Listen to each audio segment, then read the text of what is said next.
I'm going to keep this brief, folks. This is Lord Rick. Good morning of the Paranormal Ghost Society. We're heading up to Lindsey Lakes. We're in the Grouse Lakes Basin. Has over 20 to 30 lakes. A couple weeks ago we were at Bowman Lake, which is only a couple miles from Lindsey Lakes. There's 4 Lindsey Lakes, Culbertson Lake, Bullpen, and Penner Lake. And then if I really want to make the trek, Rock Lakes. And it's below English Peak. English Peak is where we found some Bigfoot tracks. There's a lot of Bigfoot reports. And we're going to stay at a camping area owned by the Pacific Gas and Electric Company. They own a lot of the campsites out here, or shorelines of these lakes, because they harness the water to make power, rascal. So, but you get the idea. Wherever these lake basins are, Bigfoot sightings are very high. The reason being is that these Bigfoot-like creatures like a lot of water. Not just woods and seclusion, but we're talking fresh running water. Creeks, rivers, lakes. But there's also a lot of reservoirs that PG&E owns. Therefore, they allow you to camp. So we want to thank them for that they haven't taken that away from the public. But this is a very rugged, it's not a very rugged dirt road. You can take a car back here, preferably a Subaru that has all-wheel drive. But it gets very rugged the last couple miles because it splits. You can go up to the Carr Lake area, which has Carr Lake, Island Lake, or what we'll camp at Carr Lake, or you can split left and go to Lindsey Lakes.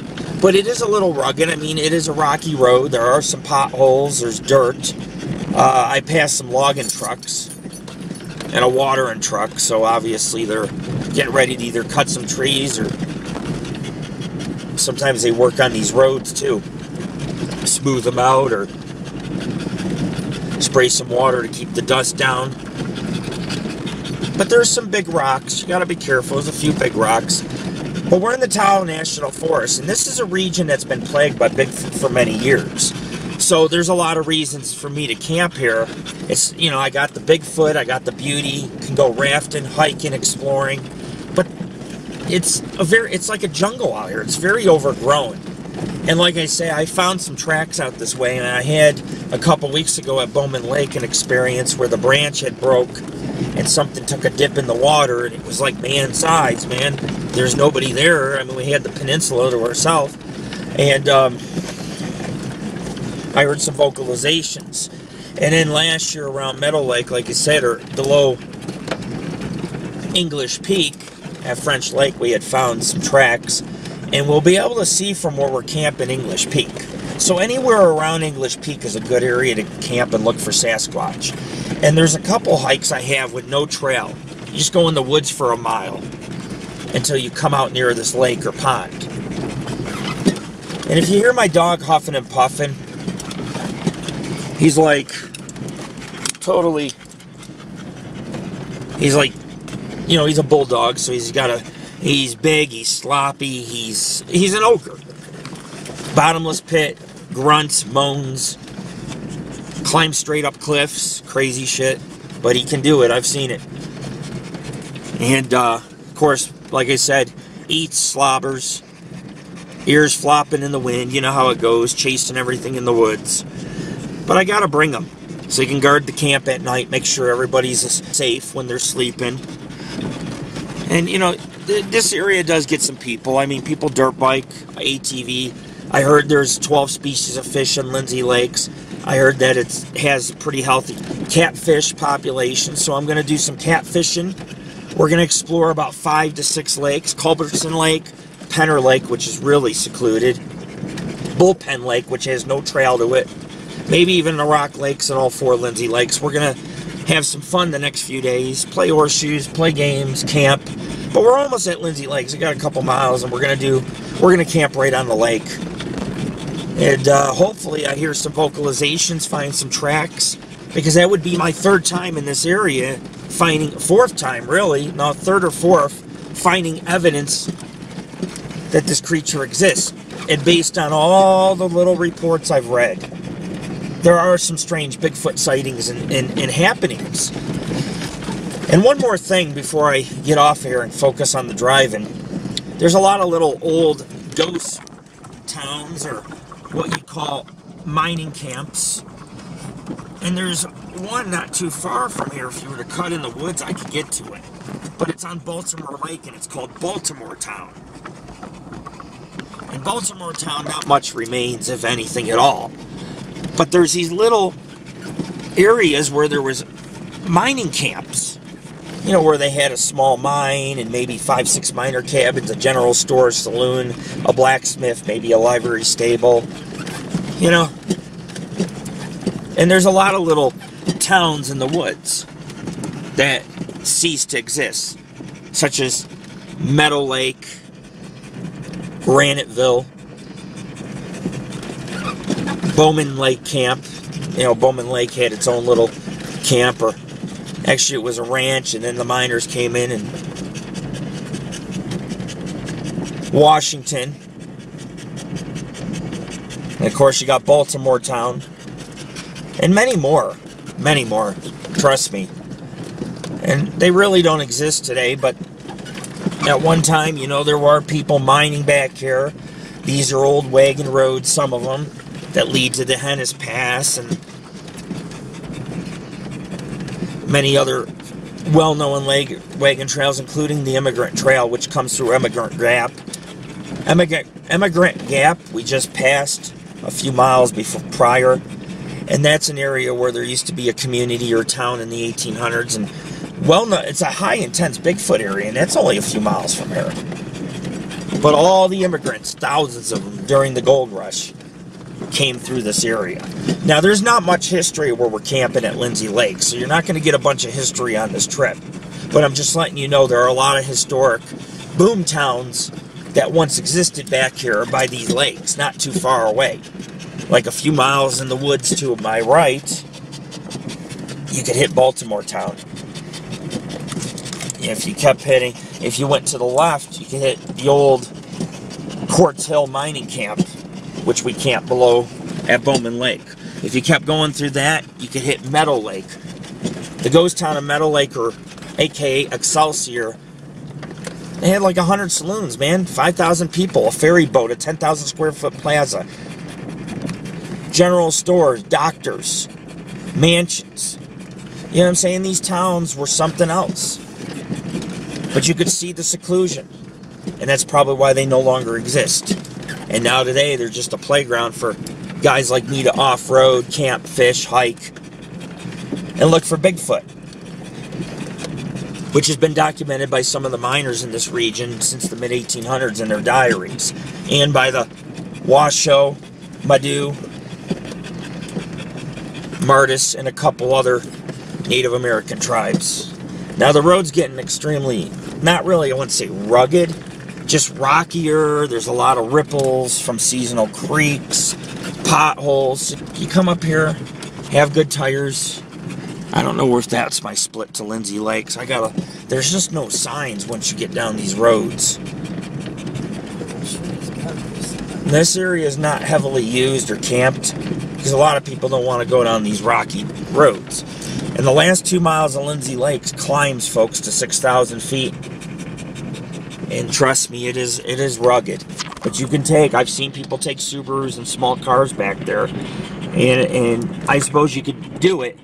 But I wouldn't do it at Bowman Lake or Sawmill Lake. Especially Sawmill Lake. Past Bowman Lake, I mean, you'll bottom out your car and be stuck. Either that or you're going to rip an axle. You're going to break an axle. You gotta have a good Jeep or Chevy Tahoe type of vehicle, or something like a Denali. I mean, you got to have something that can handle the 4x4 roads that's safe to take your family on. And I got a Jeep, so we'll continue to make our way. You get the idea. It's sunny as fuck. The split off for Carr and Lindsey Lakes will be up here. We're going to go split off to the left to Lindsey Lakes. I just want to show you what it's like going on in to start off our morning.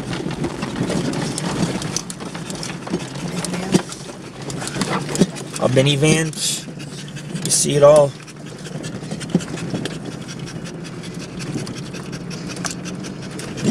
Like I said, people take cars back here. I don't know if that's a good idea. I mean, the suspension may not be made for this. I've done it back in my day, but now at my age, doing this a long time, I realize nothing beats having a Jeep or a truck for roads like this, it's funner than a car. A car is just a hellacious ride with a lot of bumps, rocks hitting the bottom. It's just not fun as like taking a Jeep, but it's all rocky.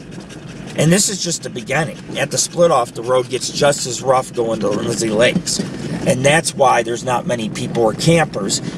And Bigfoot sightings would be a little higher in the area because there's not a lot of people. So the creature can come up to the lake, get himself a couple fish, a couple drinks of water, and head back up into the peaks like English Peak, which is where we found the tracks below it. So it makes sense to me. It makes sense. But you can see it's very rough. I mean, there's just a lot of big rocks, man, and you can't really go around them. You can go over them or on each side of them, but you're not going to avoid every rock. Okay, folks, well, Tahoe National Forest, you get the idea. It's rugged. My dog's slobbering on me. Breathing heavy.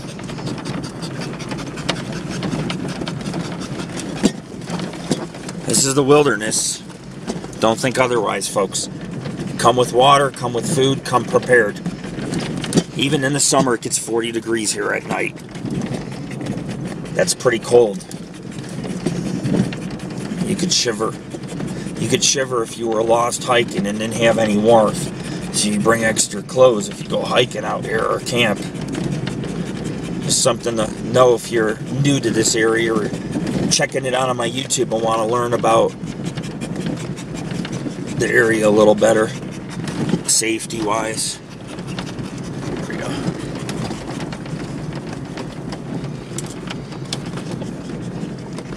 You get a few vehicles back here. Like I said, people use this area. Don't think that we're the only ones. But even in areas where there's a lot of people, you still get good Bigfoot activity. Because, I mean, this creature lives here, too. You're going to hear vocalizations. Go in the woods looking around for a couple hours, you'll find tracks. You'll find them. You will. About 2 weeks ago, I went to the Bigfoot kill zone.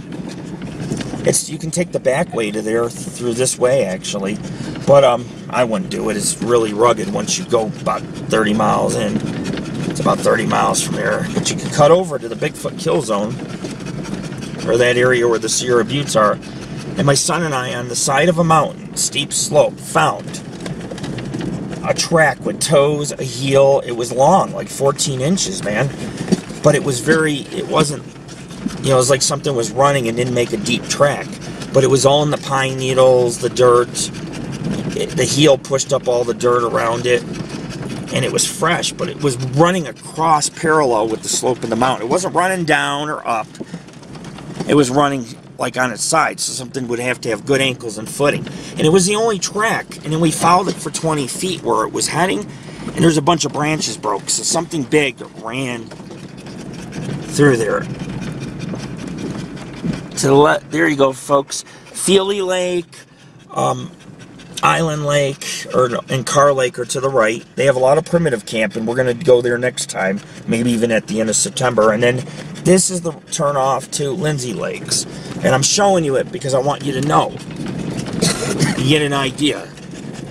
Because people watch my videos and they take the same journey I do. I had a couple guys write me this week and say, thanks for your YouTube video. They're like, thanks for your YouTube video. I now know how to get to the peak and climb that peak. You know what I mean? So what we provide, folks, is knowledge, information. Very narrow road, but not as rugged and rocky as the road I was on.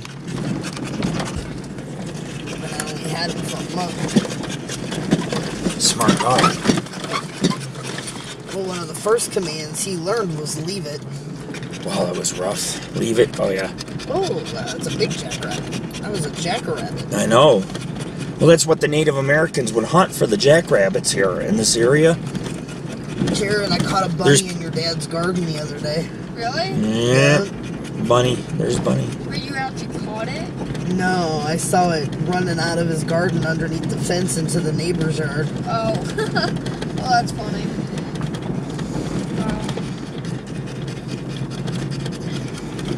What we're going to do, folks, is I have this bullpen lake. We're going to cut through the woods for a mile to it. That's going to be cool for Bigfoot tracks. And I also have this hill we're going to climb. It's 500 feet in the woods, and it goes into this lake that's hard to get to. But there's no trail. You just cut over the ridge, and you just cut down into the lake basin. I was watching the news this morning. It's going to be grand, folks. They had a Grand. They had a thing on there about 3 people missing, 3 students. Up here? They've been missing. No, Oh. I'm not sure exactly where it was. But I guess they climbed inside of a cave and couldn't get out. Oh. Yeah, that can happen. There are caves that it's one way in and you're not getting out. You could slip down some slippery rock into a new hole. Never go into something you can't exit from. Well, in some caves it's smooth rock, so you go down a hole, right? And you slip 5-6 feet and you can't get back up. It's slippery and you can't climb up and back up. Unless you bring ropes and clamp yourself down and check out each hole individually. You know what I mean? If you don't do that. But there are a lot of caves people go in and they never get out again. They're never seen. There's one up in PA they sealed. Said it goes hundreds of miles. Couple went in, married couple went in, brought gear, all that stuff never came out. It's where they found the giant stone tables and chairs, and the military was shooting at something. They hauled, the government, the Smithsonian, hauled off giant tables and chairs. Whoa, what the fuck is this? Oh, this is the last mile of the road they talk about. It's real rough. But look how overgrown, and there's trees down. They cut it? Cut them all. Ah. It's been logged. They're trying to maintain it. Those are like perfect sized Christmas trees, man. Yeah, great. Oh. We're gonna find some squatch, man. That would have been. Honestly, that would have been. Put it on the truck and go. December. Christmas time. It's like, thanks for the free Christmas tree. It's pretty narrow through here. They're probably trying to widen the road or cut it, maintain it a little. Because if it gets too overgrown, you're not going to take a vehicle down here. Narrow. This is why I like my Jeep. This is the exact reason why I love Jeep. Because, I mean, you could only do certain things with a Jeep, and this is one of them. Of course, people take cars back here, but why ruin your car? Get a Jeep. They're made for this shit. You could have brought a Subaru, but it might have got scratched. Yeah, no. I'm good for now.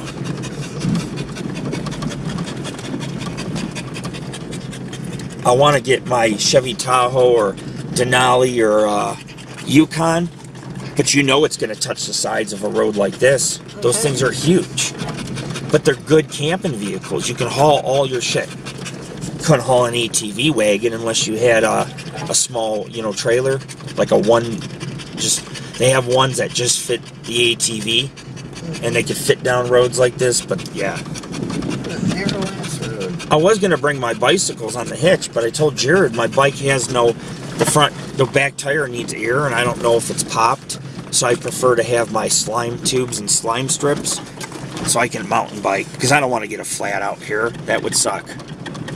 We got to make sure our bikes are ready for this type of terrain. He wanted a mountain bike. Tires, because I mean those are fairly new tires, but those tires aren't made to be on this kind of terrain. Yeah. Rascal. No, I got good mountain bike tires, but it's going to need the slime stuff.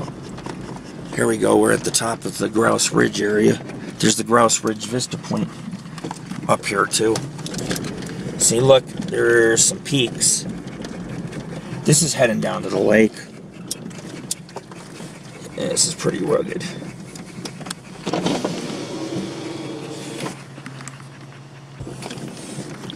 Okay, so this is a last mile. It goes right down to the lake, and what it does is the road follows the lake. And you can camp so far.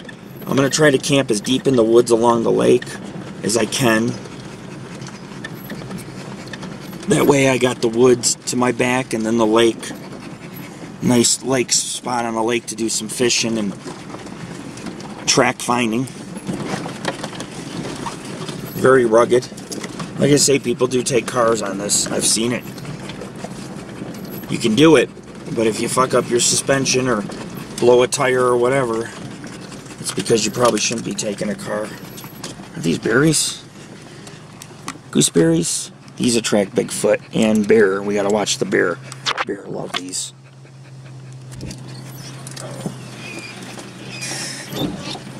Lovely.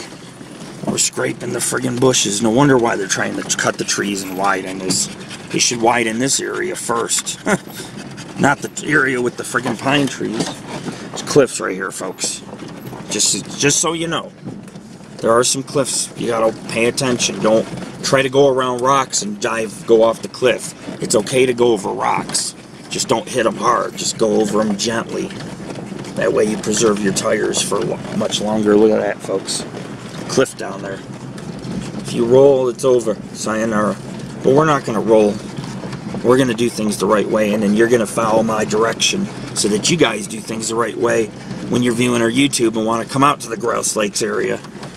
Or not just Grouse Lakes, but Lindsey Lake, Rock Lake, Bowman Lake, Sawmill Lake, all these areas. All these lakes are good to go to, but they're rugged to get to, whether you're on foot or jeeping.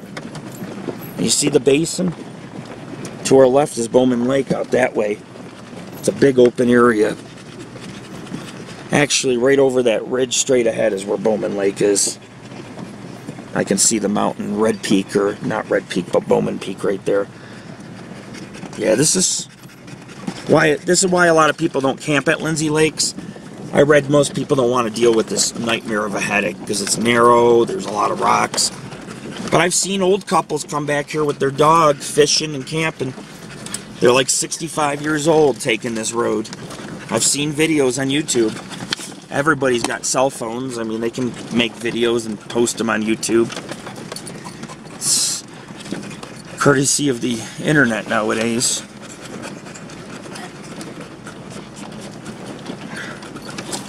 We're like leaning folks to the left. It's crazy shit. Now that we're at the bottom, it should get a lot better. It's those slopes. You get rock slides, you're on the side of the mountain. And then when you get to the bottom, it kind of, there's meadows, so the roads get a little better. Yep. Just got to get past the rocks on the slope. And we're golden, folks, we're golden. I always like to photo my videos going in to show people.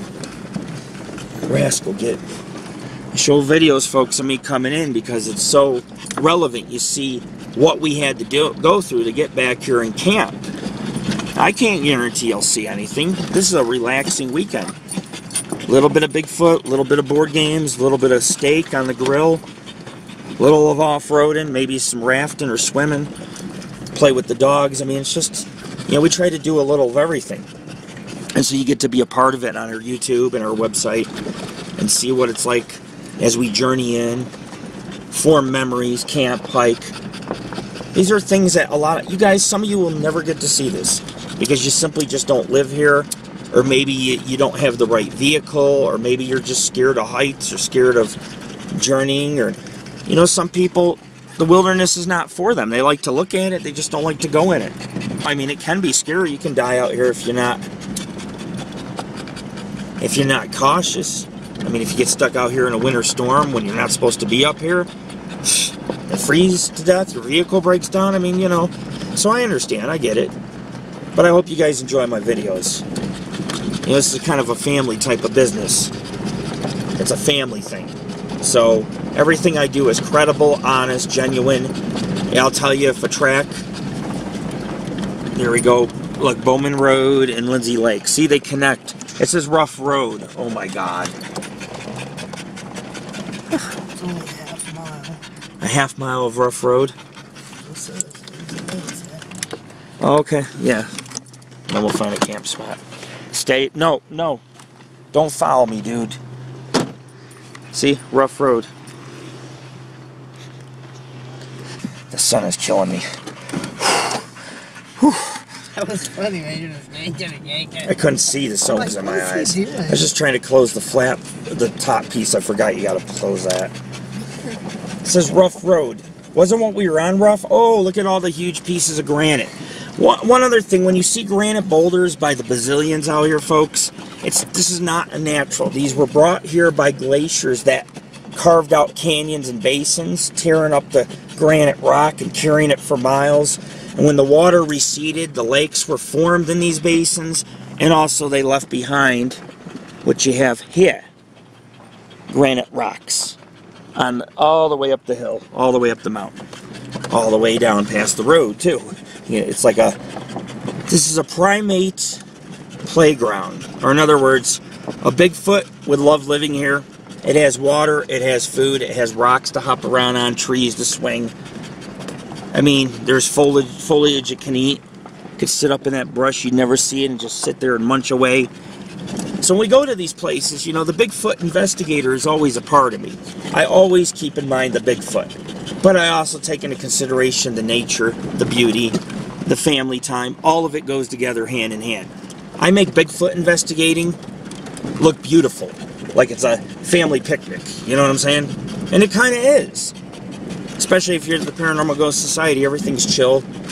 Drink a few brews, toke a little, smoke a little, sit back, do some fishing, and then go look for some tracks before sunset. And by the end of the day, you know, I got stories to share with one another.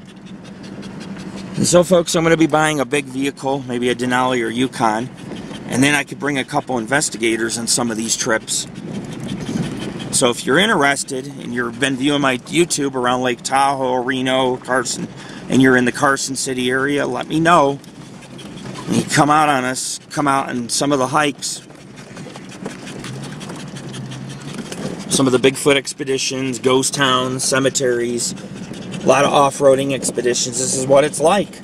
So if you can deal with the heights, the adventure, the hiking, the rock climbing, the journeying, fishing bears, there's a huge pile of shit in the road. I just seen it. It was like an elephant shit there, man. Maybe someone had some horses back here, I don't know. But if you can deal with it, folks, and you can play with the big boys, get in touch with me. www.paranormalghostsociety.org. We're almost pulling up on our camp spot where we're going to camp up at Lindsey Lakes. There's 4 Lindsey Lakes. The biggest is the one you get to camp on. There's a lot of primitive shoreline that's hard to get to. So you can only park so far in here, and then you got to hike the rest of the way in if you want to camp, or if you want to camp at the western end of the lake, which we'll be approaching soon. Oh, that's a huge raven, man. See that shit? Yeah. Quarter mile. Yeah. Can I get a picture or no? No, there's more. Oh, they're going. I can't get him out the window. He's gone. That's a primitive campsite. Oh, Jesus. Here's a bunch of fucking people right here. Somebody's parked here, I don't know. Might be canoer or fishermen. People like to fish. An expedition. Trailhead. Oh yeah, yeah. Look. Right here. Lindsey, Culbertson, and Rock Lakes area. That's what we need tomorrow to take. I think. I don't know, there's like a split that goes to the left and the right. I have to look. I'll show you. I got a trail map that I printed online. But that we want to go up to Culbertson Lake, and then we're going to cut across the hill to Penner Lake. I'm not going to Rock Lakes. It's too far out of the way. I'd rather go to Penner Lake. It's more beautiful. Rock Lakes is like ponds. It's pretty. It's just they're small, you know. They're little tiny rock lakes. We'll see. I'll have to look at the mileage and all. I might be able to hit it. We never know. It sometimes looks farther on the map and may only be a half mile out of the way, which is, what, 15 minutes of hiking? You know, just depends. At Bowman Lake, we hiked pretty far. We covered some areas, some pretty far areas, like the waterfall and shit. That was pretty primitive, no trails. Climb into a ravine. There's a couple trails. There should be another trailhead up here that splits. One goes left, one goes right, but they both kind of intersect.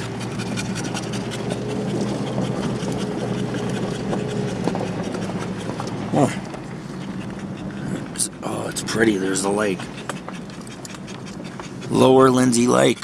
We're the first here, I think. Oh. Oh, you bastard. Yep, this is what I... Look, you can walk up on the dam here. Oh, nice. See that? Yeah. fishing. That's where most of the catfish are. Damn, like It's okay, I want to camp at the end, not in the beginning. These are lazy people, they don't want to go down here. Well, it's not even that. I want to be under the peak. I'd rather see the peak. Look. Dude, I'm here Friday morning. Are you serious? Here's a spot, but that's close.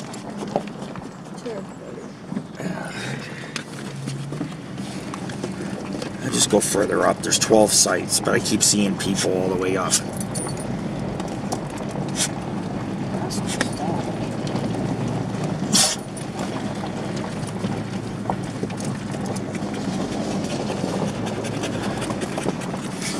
That's it? That's it.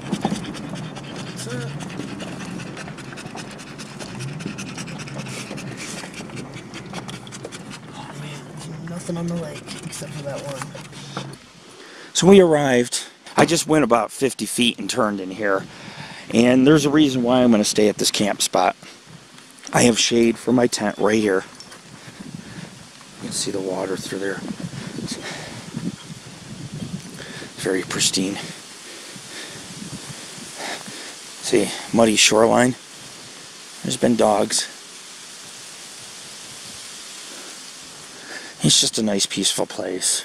We will have to deal with campers nearby, but, you know, that's alright. As long as they mind their own, and as long as they're not in my business, I'm not in their business, everybody will get along fine, right? But really, there's hardly anyone here. It's dammed off. Obviously, the PG&E owns this area, and they dam off all these lakes and streams and to generate power or for water storage, you know. If there's ever a forest fire, they can come dip down their big bucket and put it out real quick along these, around the Grouse Ridge area. But you can see, this is why I chose this area. Look, I can do some fishing right here. I got a picnic and fire pit.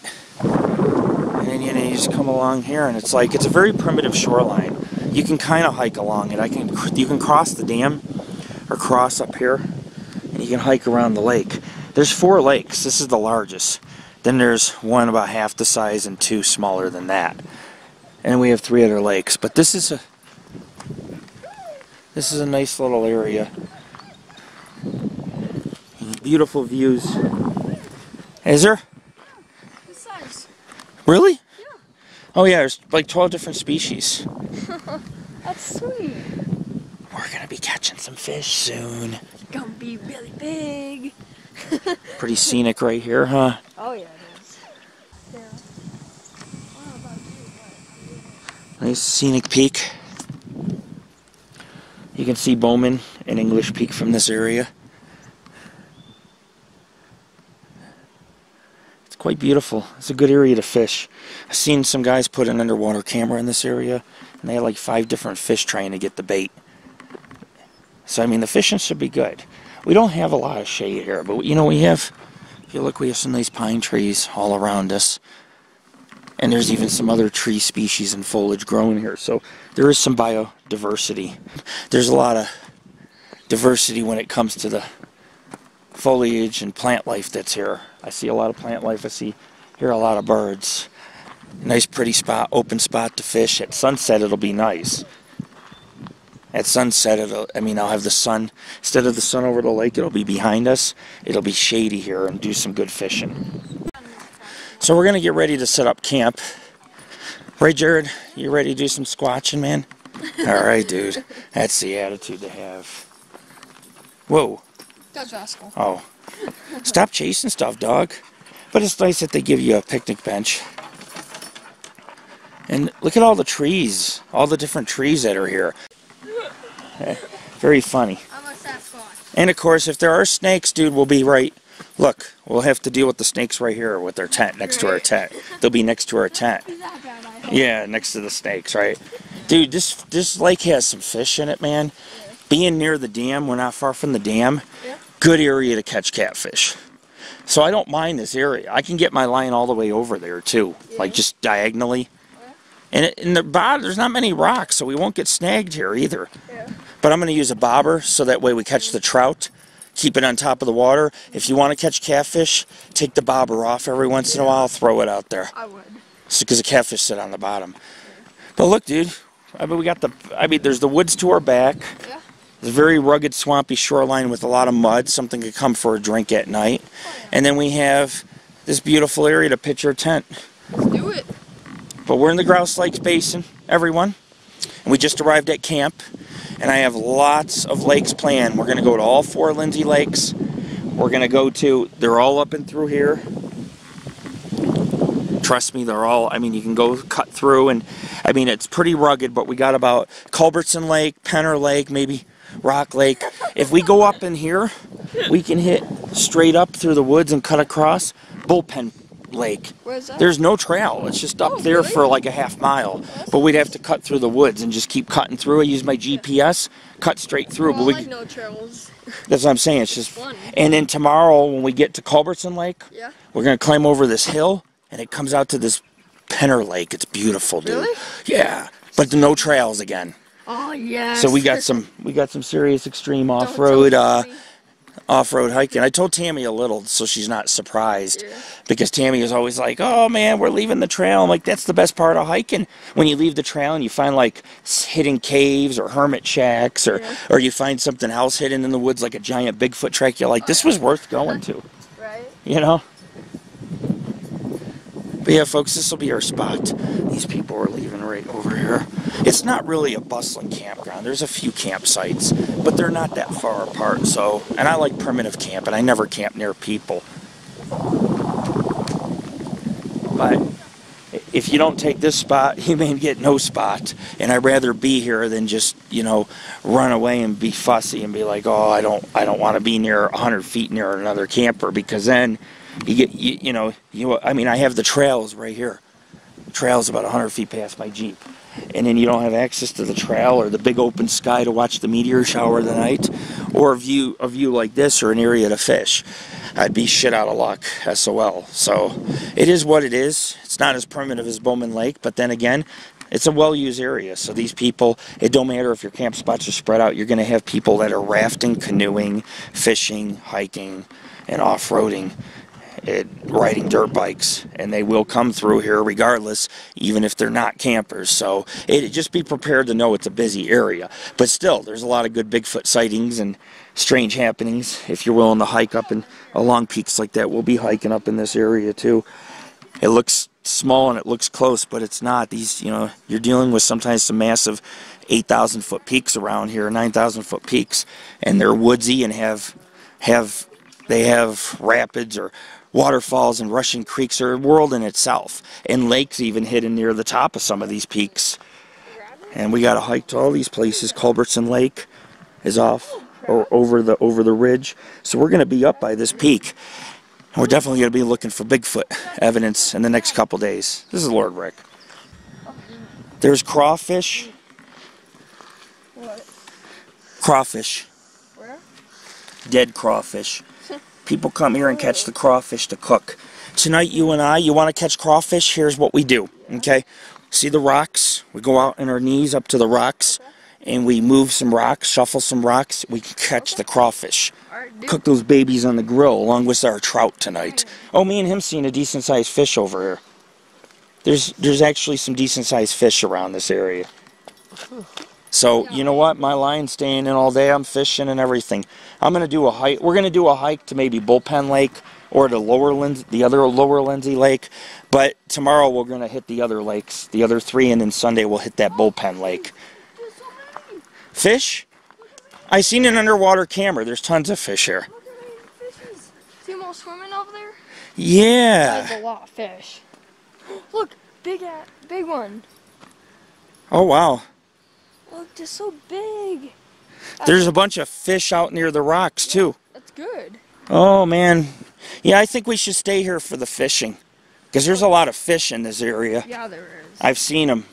And I think I have a chance. I got power bait, I got worms, I got marshmallows, I got all kinds of shit to fish with today. We warn you, Timmy, there's a lot of bees. No, but they're not bumblebees, they're honeybees. Yeah, they are. And Tammy likes honeybees like me. These are all like little Okay, folks, we're here. I don't want to waste any more footage. I'm going to get the tent up. I'll do a quick film once the tent and the camp's set up. This is Lord Rick. Peace out. Folks, the box was right. It said minutes. Took us minutes. Just 2 crossbars. This is a tent I bought yesterday. It's called Golden Bear. And I wanted the large dome so I could stand up in the middle. I can fit 2 air mattresses in it. It's pretty big for Jared, Tammy, my dogs and me. Of course, my dogs aren't allowed in it because they'll rip it. I'm sick of buying tents. This was $100 on sale, $99.99 at Big 5. And look, it has open screen door. We're going to put the canopy over it, but it has open screen. So basically, you can open all the windows during the day to get ventilation. Pretty nice. And what we do is we put the canopy over this, and then the canopy unzips in the middle, and you can fold it back, tie it back, and have windows on all 4 ends. Good for ventilation, especially on a sunny day. But it took us minutes. Now we just got to do the canopy. But you get views 360 degrees, so if there's the lake, we're on the lake. There's also a beautiful peek through the trees. And so you can basically sit down in the tent and chill out right here. And kind of look at the peak.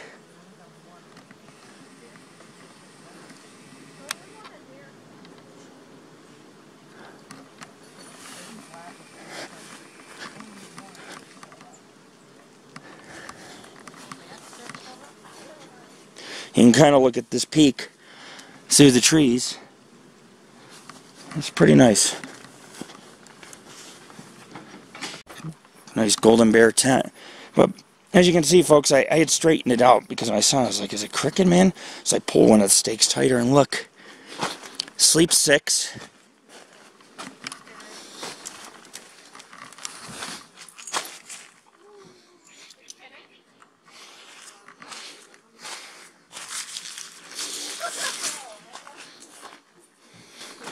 Big enough for the air mattress. And my son to sleep right here in his sleeping bag. And then he can put at the end right here some clothes, suitcases.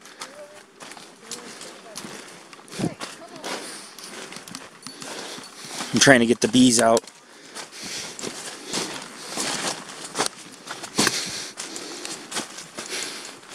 They just won't leave, man. There's a couple left.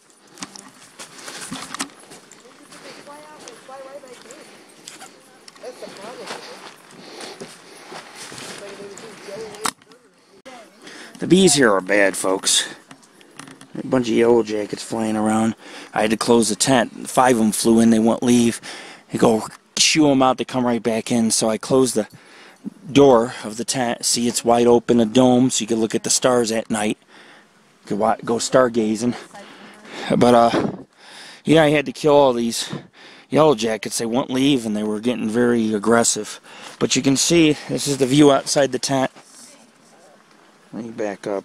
It's kind of hard to see because the sun's reflecting, but the lake's right here, the peak's in the background. Their camp spot. So I'm out of here.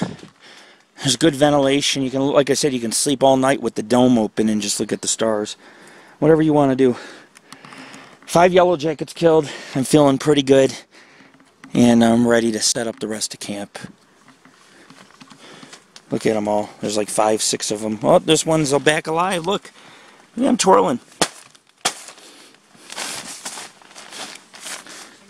I got a whole graveyard of yellow jackets.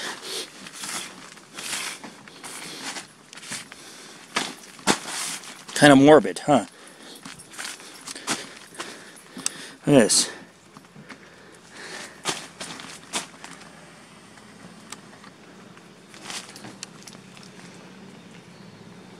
So, mission accomplished.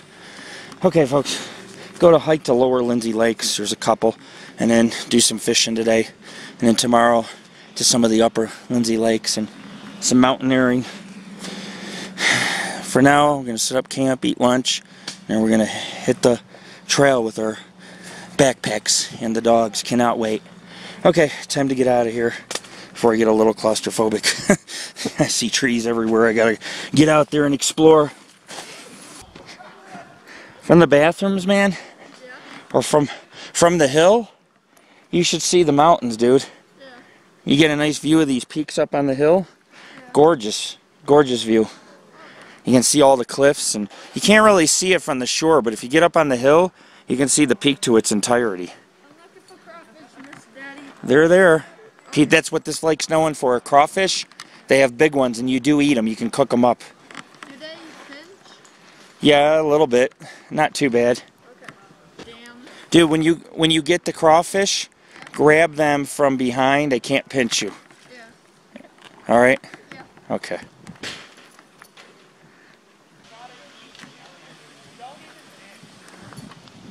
He's looking for fish, man. He says there's some big ass fish in the water.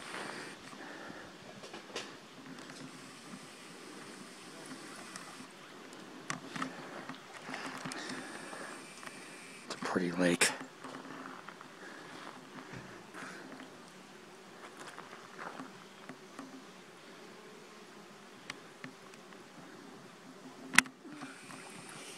I'll go this way. You see any? No, not yet. Not yet. Yeah, but you seen some on the raft. Oh, yeah. So we know there's fish. I seen some come out of the water too. Some trout to catch flies. They came right out. Oh, yeah. Right to the top. True. They have about 12 different species in these Lindsey lakes, I guess. And crawfish too. And you can, I mean, there's a lot of fish to catch. We'll catch something. We'll definitely catch something. I got all kinds of bait. It's going to be fun. Put some trout in the grill.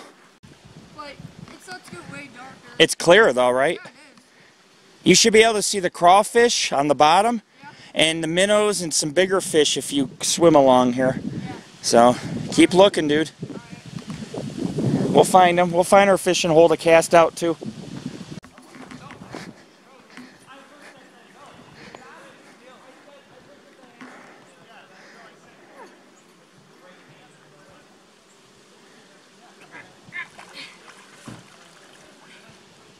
He's fast, Dad. Just grab them, dude. He's fast. Oh, look how fast. He like backs up really fast. What the? I'm getting up to him. I'm getting him up to shore.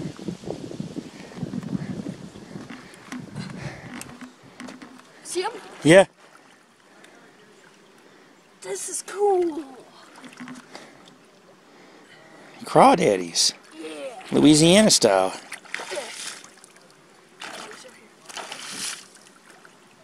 Where did he go?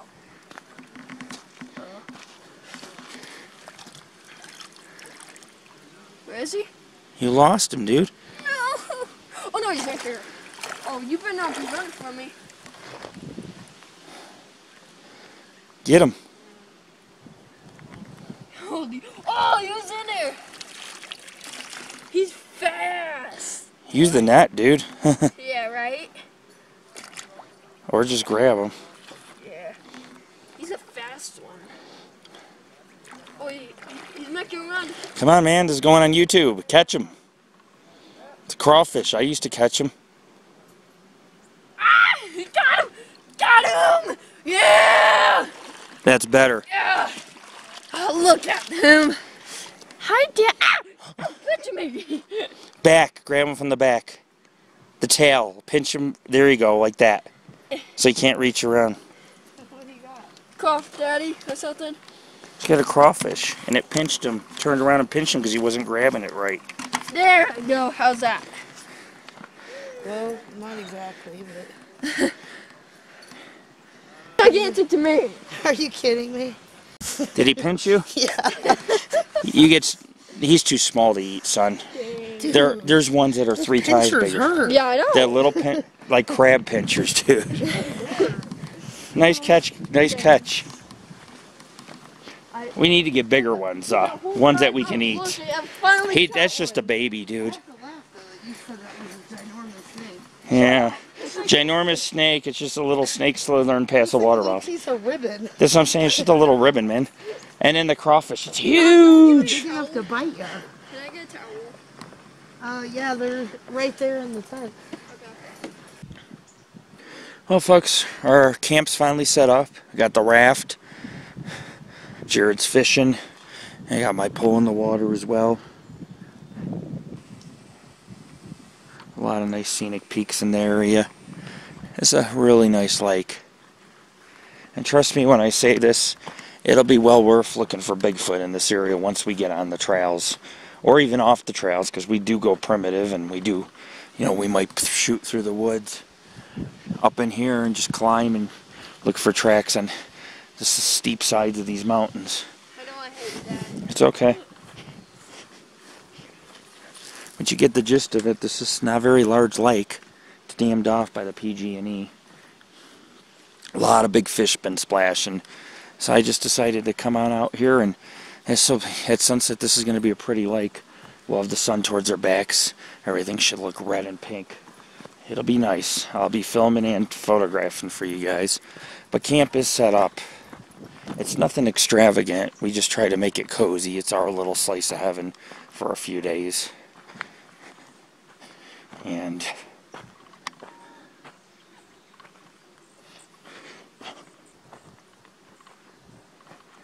but you can see camp is really well put together. Minus the wind blowing up our tablecloth. There we go. Sit around the fire tonight. Nice area to launch the raft, do a little fishing. The fish come right up, almost up to the shore. We've seen some big ones. And so, you know, we have, like I said, there's not a lot of shade here. We didn't have there's only a few camp spots. You can't really primitive camp because they gate the road, and so right when you arrive at the lake, it's like do or die, you know. You either camp and deal with a couple people around you, or you don't camp at all. This is the perfect camping spot, though, because we have 2 hiking trails near us, and they both branch out to 6 other lakes, which not a lot of people visit. We may not see one human once we get on the trails. I mean, you have to camp here to hike, and, you know, most of these people got kids. Or I've seen a couple backpackers all day long, just a couple, and that's it. And, of course, like I say, it spiders out to other lakes in the basin, and there are a few hidden lakes, so you might go to some of these lakes back here, never see one human all day long. And there are a lot of muddy shorelines for us to check for tracks. Not so much here because there's a lot of people. But if we cross the dam, which you can cross on foot, and we can get over here, we're going to conduct our track finding search on the other side, because I believe that we'll find tracks along the lake from these Bigfoot creatures that might live up on the peaks. You know, there's a lot of caves and dens up on these peaks, a lot of granite rock, so you know, and if you go over this mountain, there's a ton of, I mean, there's dozens of other renowned peaks that we'll be able to see on our hike. We will be going around the backside to some other lakes, so you guys will get to see different perspectives on this expedition. But you can cross the dam, and then you can search for tracks. It's very muddy. There's a lot of grass. There's a lot of mud for us to search for tracks. I expect a very productive expedition when looking for Bigfoot. But this is our camp spot. And I'll show you a little jewel. Not a lot of people get to enjoy something like this. But if you come here in the shade, yeah, there's a lot of bees. You gotta watch it. But they haven't stung me or messed with me or landed on me. Nice little, look at that. Nice little hammock. Completely 10 degrees cooler due to all this shade and birch tree. Yep, a lot of birch. You can carve your name in it, but we have a nice little hammock right there on the lake, and we pitched the tent right back here. Lake's right here, the tent's right here. It's a nice tent. I just bought it yesterday, $99.99. Holds 6 people, can hold my queen air mattress, and has room for maybe a double, but my son usually just sleeps in a sleeping bag, so it holds all our stuff. Nice tent. Dam's right here. Later on, we're going to fish off the dam. I expect some good times. I do. You know, there's really nobody here right now. Just a couple older man and his wife camping, so all is well.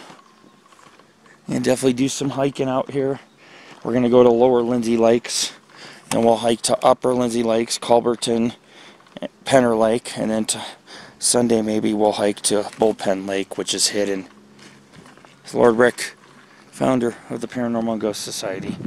We're here, man. We are in the Grouse Lakes Basin, and these lakes are looking pretty good. Nice and cool to maybe take a dip in.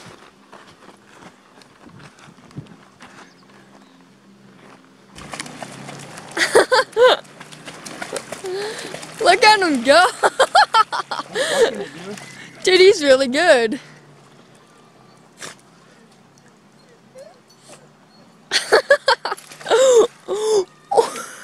No. He got hooked. Oh, that was funny. You're tangling my line.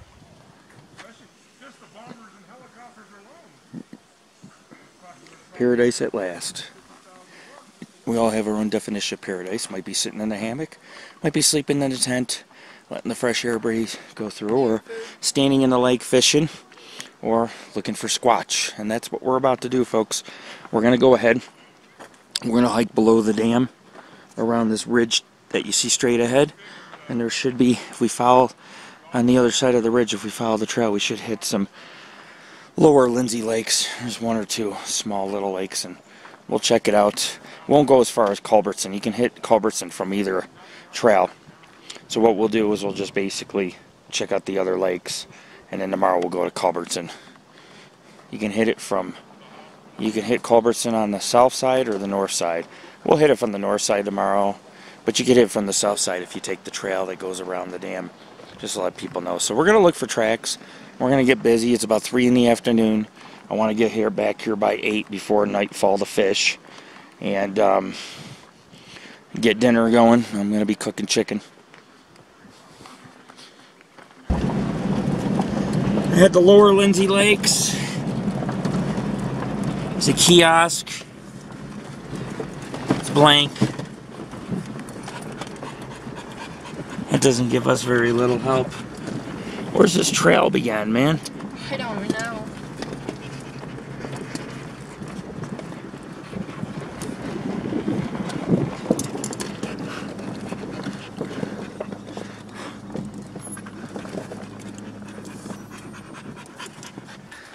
Okay, folks, we're hitting the trails.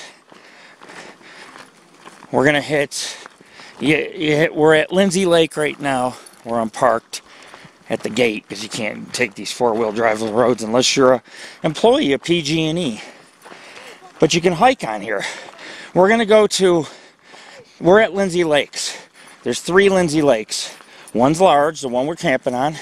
This next one in about a quarter mile is medium, and we're going to skirt the shore, and there's a 3rd Lindsey Lake, but it's extremely small, very muddy, very marshy. Good place to look for Bigfoot tracks today. That's our only plan. Jared and I are going to hike in. We're going to check out mid Lindsey Lake, and then we're going to go to the 3rd Lindsey Lake. There's 3 or 4 of them back here. And here's the peak, which isn't far. We're camping across from it. Pretty cool. And also across from the dam is real muddy. Good place to look for tracks. See, the difference is between most humans that camp here, they would never recognize Bigfoot roams such an area, because they're like, oh, there's no such thing, I'm camping. But if you were to hike primitive, let's say Jared and I, okay, we're hiking on the trail. This trail leads to 5-6 lakes, which is a water network. It's the internet for Bigfoot. They use the water, the lakes, to do their drinking, hunting, follow the shoreline back up to the mountains. But you can see there's the lake right there. You can see it through the trees. But as I was saying, Jared and I could hike off to the right. There's no trails down to the lake. We can go off into the woods to the left.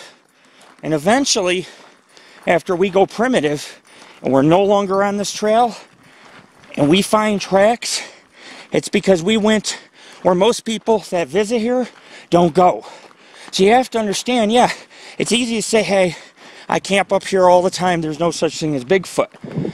But the question I have is, if you camp here all the time, have you gone primitive? Have you gone on the peak up here Or how about down to the lake where it's muddy? And in here, you know, it's just harsh and rugged. You won't want to cut down to the lake through this unless you want to get cut up. So Jared and I got about a mile or two in, mile or two out. Him and I are fast, so we'll get done quickly and we'll search the smallest pond or lake. It's marshland for any strange tracks. We'll measure them, we'll log them, and we'll put them on the website. Tomorrow we'll be hiking this as well, but tomorrow we'll continue on.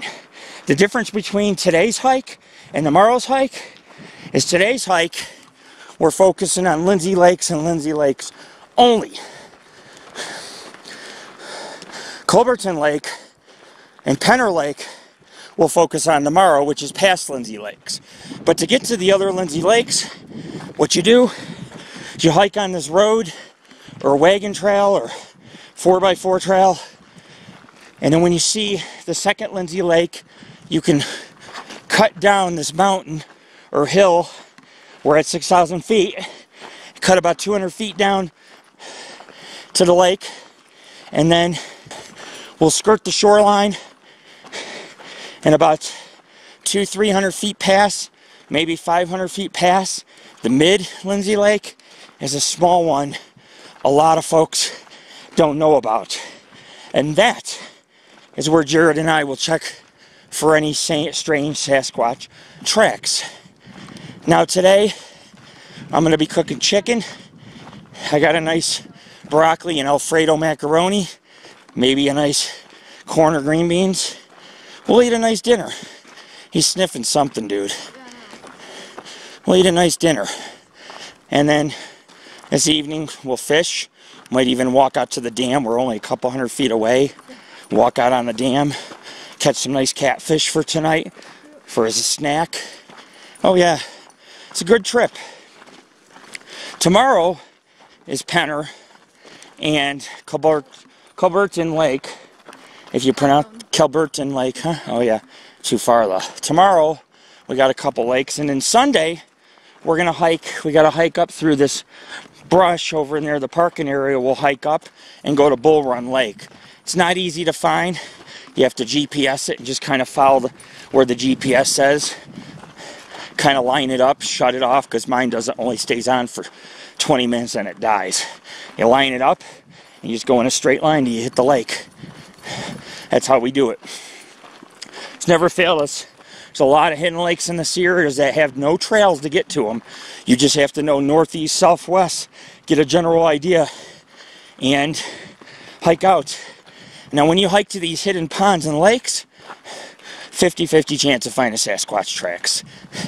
This is a creature that likes to go to a lot of hidden lakes and ponds where he can take a dip, catch fish, sit on the shoreline, eat foliage. They don't want to be bothered by humans. So if you go to an area where humans don't go, you increase your chances of finding Bigfoot evidence. And that's why earlier I was saying a lot of people might camp here and say, yeah, Bigfoot don't exist. I never experienced nothing. However, the real question is, okay, I respect that, but have you checked out some of the hidden ponds, primitive areas where there is no trail? You just got to cut through brush for a couple miles. You come out to a meadow where there might be some muddy dirt, and it might have some good tracks, Bigfoot, or just deer. Wow. We're leaving behind Lindsey Lake. And then there's Lindsey Lake 2, 3, and 4. 3 and 4 are quite small. Rascal, no. Rascal. Get over here. Come here. Come. Look at him. Ears flopping in the wind. Chasing rabbits. So, I have the American Bulldog. He's getting a little wound up. Hopefully he finds us some good tracks. If not, we'll find them on our own. Like I say, we'll go to areas that are muddy, ponds that are drying out, lakes that have no trails. We won't see one human being. I promise you. Come on. Come on. Up. Get over there. Go. Chasing rabbits. Birds and rabbits. Man, this has very little shade, this trail. Yeah, I know. Fucking they should open the gates. Why can't we drive this? Open the gate, let us drive to the other lakes. Right. That would be fair. That works. You can't get Bigfoot tracks on this, it's too hard. Yeah. If we go up to the marshland and these hidden lakes and ponds, Yeah. we'll probably find some tracks along the lake if we go around them. Alright. We're gonna skirt the primitive area of Lindsey Lake too. Yeah. It's the middle one, and then the little one, you gotta go straight through the woods and brush, and you get to this marsh, this small little lake. Yeah. And that's where we'll find our tracks. Below English Peak. You can see English Peak. And that's where we found our tracks last year ago below there. Remember with your brother, those big ones? Yeah. We're not far from that location.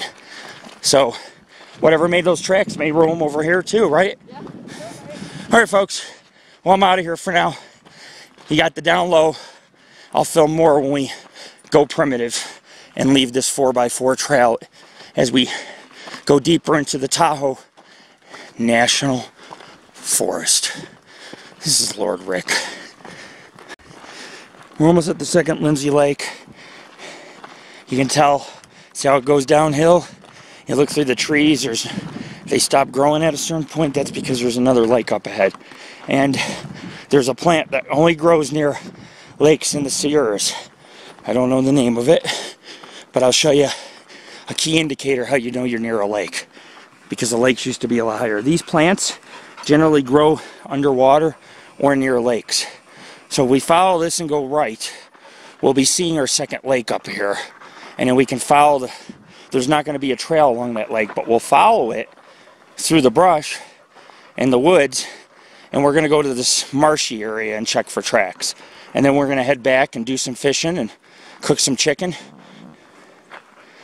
Sorry, that was me. And cook some chicken, go do some fishing, and call it a night and get ready for a big expedition. Tomorrow, we're going to be coming down this 4x4. It's a 4x4 road. Of course, we're not going to stay on it. We're going to visit some of the lakes in the area and go primitive, which means no trails or nothing. We'll just veer off this road and cut through the woods till we reach a body of water, and then we'll just hike around the body of water. And that's what we got planned. Culbertson is just about a mile up this road. Of course, Lindsey Lake's, the second Lindsey Lake is about a quarter mile. And once we hit that, we'll be able to hit a smaller lake that not a lot of people know about. There's no roads or trails, but it still could be lucrative for track seeking since it's very muddy and very small body of water. Well, you know, it should be very lucrative. Alright folks, I'll be back. We're taking a break. It's very dense here, as you can see.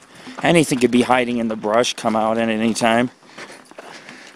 Very dense, and there's a lot of hidden places out here. That's why I'm trying to tell people, you may have never experienced Bigfoot in the Grouse Ridge area, but if you were to go primitive, like I said, I mean, oh man, sound like a snake, dude. Here's the next lake. Dude, you're friggin' out of your mind, alright? Here I am relaxing, just, you know, strolling along, snacking, drinking. Bam! Just comes out of the brush. Well, if there isn't Sasquatch, there's always your son, Mini Squatch, who'll jump out at you. But anyhow, folks, you get the idea. Anything could jump out at you at any time. Snatch you up, make you disappear. And if you go in thick brush like that and you search for tracks long enough, you spend about 6 hours looking, I guarantee you, you'll at least find one to two tracks that probably are not human. Or any mammal you can identify, meaning that primate, somewhat human primate-like. We got to cut down here to the next lake. Look, right here.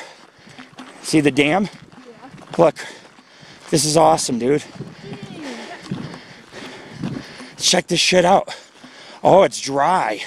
No, there's swamp water in it. Well, we need to search for tracks. We can cross the dam, too. We need to. Yeah. So we can get to that smaller lake. Yeah. Wow. Here we go, folks. Lindsey Lakes. This is one of the medium one. Rascal, come on. But there is other... It'll get wider, dude. This lake's much bigger. What's it say? Obviously. Alright. Hold on, folks. So we're going to be walking across the dam. This will be an extraordinary little hike. Trust me. Oh yeah. The lake gets much larger over here. Good primitive place to search for tracks. We'll be over there on the other side come tomorrow. But for now, we're going to focus on the more marshy, primitive side of this lake as we try to uncover Bigfoot tracks. You can clearly see that the work that we do is extensive. We're not just standing on the trail staring at the lake. We're actually going to hike in this dense forest in marshland. It's not going to be pleasant. There's a lot of ticks, a lot of sharp brush. It's very dense, and there's really no way to tell where you're at except using the shoreline kind of as a hub, as a focal point to find your way in and out of the woods here. Like nothing, dude. Awesome. Look how big it is. Look, the lake goes all the way over there. We'll see it tomorrow when the road goes near it. We'll see the big part of the lake. This is the marshy part, but we need the marshy part for tracks. So we're at the second Lindsey Lake. Now look, guys, you have this marshy land that's muddy. Good place to search for tracks. Along the, see how marshy it is along there. We're gonna cross the dam. We're going to skirt the lake, and there's a smaller Lindsey Lake over on the other side of this hill. You can't really see it. And we're going to go check for tracks back there. That lake is visited by very few people because it's more like a small pond. Look, he's like, I can't get up there. He's trying. Come on, man. Come on, Superman. Now he's going to go that way. He's like, the water weighed me down. He's like, he just jumped back in. Because he couldn't get up it. It was too steep right here. That was funny. So we're crossing the dam. It's an earthen dam. It's made of rocks, earth. Maybe a mortar on one side to kind of seal the rocks, make it stronger. But on the other side, a lot of it's worn off. It's just a bunch of loose rock. They say don't remove them because obviously it could cause a fracture if the water levels get high. The dam could break and it could have serious consequences on the ecosystem. But also campers, you know, things of that sort. Campers might be washed away in the middle of the night during a rainstorm, so it wouldn't be good. All these are dammed off, all these lakes right here. It's owned by the PG&E. They started buying up a lot of the lakes and damming off some of the creeks, creating reservoirs. But back then in the day, a lot of these lakes were sites of old ranches and mining camps. And then the dams came a little short time after, and you know, ranchers would sell the land and their ranch land would be flooded to create such lakes, or lakes were enlarged. Some of these lakes like Bowman Lake are huge. Here's the overspill, or the, this is the spillover area. Water comes up and it slowly drains, but it never gets higher than the dam, you see, because it's always draining out of here into this dry creek, which often this drains into lower Lindsey Lake.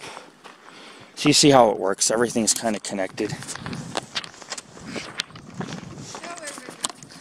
We're going to follow the shoreline, dude. Here, follow me. We're almost at the next lake. Once we get past this, we'll be at our final lake for the day. And then tomorrow we got 3 more lakes, and then Sunday 1 more. You're going to see like 6, 7 lakes, dude. We need to look for tracks in this muddy stuff. And we need to follow it. And just look to our left. Because Bigfoot's a creature that'll come down from the mountains.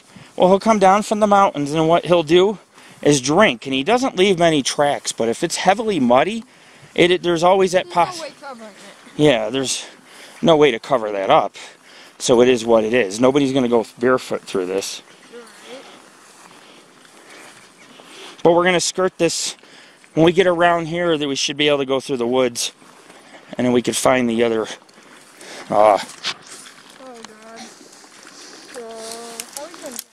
like this. Come up.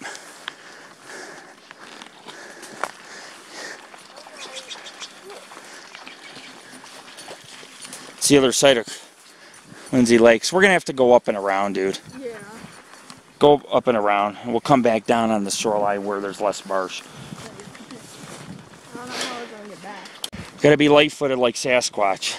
Right. That way you don't sink in the mud and the gunk. or the sludge, right? We'll go up here and around, dude. We'll still be able to see the shoreline. Nice meadow of flowers up here. And a lot of bees here. Here we go. We're going to cut through the woods. Me and Jared and I have the best Bigfoot ratio of finding tracks when we go in woods like these, where no humans walk, or there's no trails, or where it's complicated to kind of like an obstacle course to get through. We'll find tracks. And that's what we're looking for. We're looking for an area that's hard to go through that maybe a Bigfoot-like creature would utilize. Whoa, what is that? Sticky. Yeah. That whole rock is sticky. Yeah, and this one. Shiny, man. It's sticky. Tree sap, maybe? They're like full of sap. They're like glistening. Come on, Rascal. He just... oh, there he is. We can see the other lake over here, dude. Maybe on our way back we'll go look. Or now we'll go look. We'll see. We're just exploring, you know. This lake is not very friendly, is it? Compared to the lake we're camping on. This is all full of fucking marshland. Can't wait to see the next lake. Rascal, come on. Oh, he's leading us the right way. Maybe he'll take us to that lake. Oh, animal paths are good. A lot of flowers are dead. Oh, look.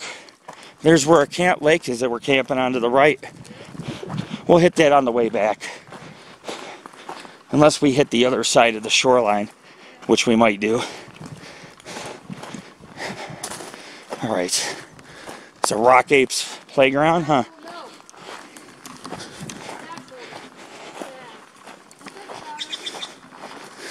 No sign of humans back here. Should almost be at our next lake, which is the final one of this expedition. Good chance of getting tracks back where we're going. It's hard to even get to back here. Very few come here. A few people a year, maybe. Those who are daring enough to venture in the Sierras and do this.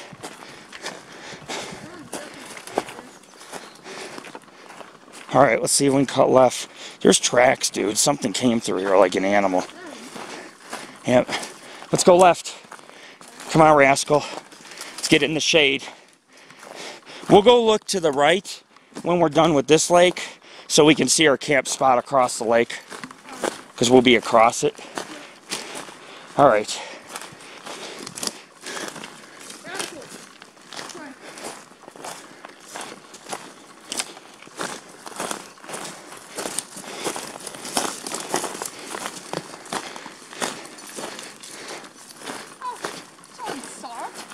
Where?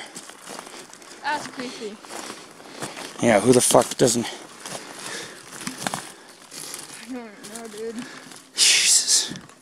I see sneakers, socks in the wilderness sometimes, and I always wonder, how did the person lose it? Were they camping and left it behind?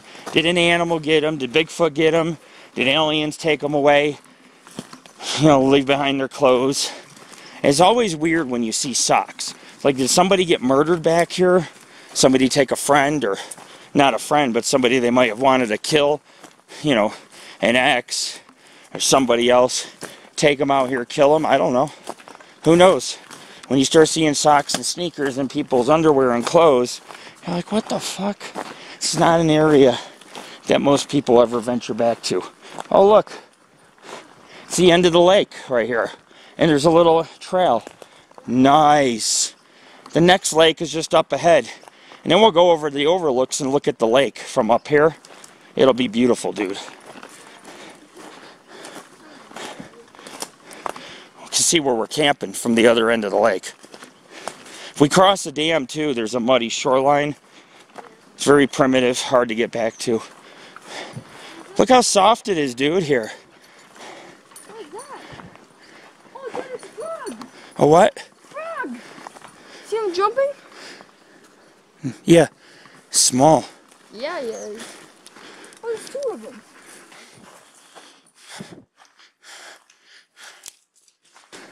Now let me pull my GPS out and look. Yeah, this is like a nice area to go. Oh. That's the other lake right there, I think. That's what I'm saying. See how it's open? Yeah. So we're going to go ahead and we're going to cut through. There's a lot of burrs and brush, sharp brush that sticks to your socks and shoes, so that kind of sucks, cuts you all up. But this is an area where we have the potential to actually find some real tracks. Here's the lake. We're still at the same lake. I just want people to know we are only hiking near the dam, which is real marshy and the water's low. But as you go further out and follow right here this marshland, it comes out to a really beautiful blue lake because the water's deeper. It's just that the shallow parts, because the water's low due to drought, you have a bunch of marshland back here, which is normally part, some of where we've hiked is normally part of one of the Lindsey lakes. But since the water keeps receding, you know, to get to one of those lakes now, I mean, you have to go a lot deeper in the woods to see one. Or just to be able to see some of these lakes, you really have to, you know, go through the marshland and the motions. That's what I'm talking about, folks. Get these little burrs. It is what it is. I mean, this is the wilderness. You're not going to get luxuries. See, this is the main. This is still the same lake, dude. We were in the shallow part where it was marshland drying up. That's why. But this is not the lake we're looking for. The lake we're looking for, we're going to have to try to get to it. And it may be hard to get to. I mean, there's no trails. There's nothing back here. My hat got hooked on the tree.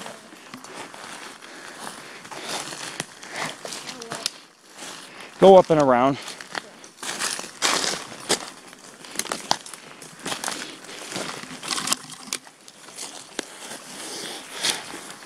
Oh yeah.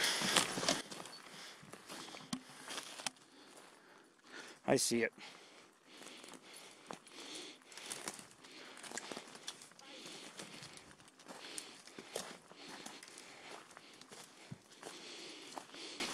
Wow. Come on, rascal. He just disappeared in the brush, dude. Yeah, but he's just running through it. Ow. Okay. This. He's going to drink. Yeah. This is the second Lindsey Lake. We are still at it. You know where the dam is? Yeah. It was just the water was real low. That's why it was muddy back there. Oh, is that poison ivy? I don't think so. Don't touch it. Yeah, it's a nice purple one. It might be. I won't trust anything out here, plant-wise. Hopefully there's no poison ivy. Problem is, the lake we need is all the way over there.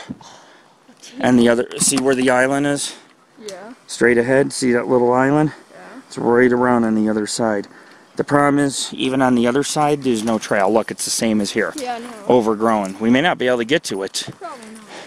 But we can still look around. Yeah, already. Well, we can still look around. There's no lake trail. That's why. That's why nobody comes back here. There's no trail. Still, it's a nice primitive area to look around at for tracks or whatever we want to find. Or take a break.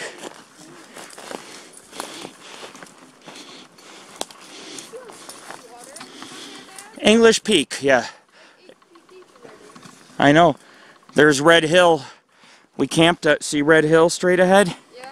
That's where we camped on the other side of Red Hill. Remember at sunset it turns orange? Yeah. Look at him. He's up to his chin in the water. It gets deep over there too. But you have Red and you have Bowman Peaks out in this direction. And of course you have Bowman Lake on the other side of these peaks. And we camped just on the other side. But I mean, it would be hell to go lake to lake. I mean, if you were to cross, I mean, if you look, it's pretty intricate. It's not easy to go up through that brush and up through the woods and over the peaks and rocks to get to other lake basins or lakes in the area. It may look easy from across, like, oh, just cut up the woods. No, man, this is a jungle. Look at this. This is a jungle right here. We can't even go any further. There's a smaller Lindsey Lake, about a half mile. We follow the shoreline. You can't even follow the shoreline. Look at that.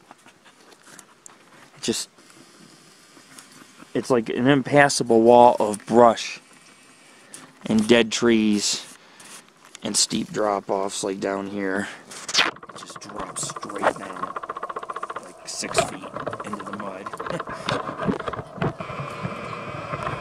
Into the deep water. Yeah, it's pretty deep. It's like 4 feet. If you fall into it, it's like 4 feet deep right there.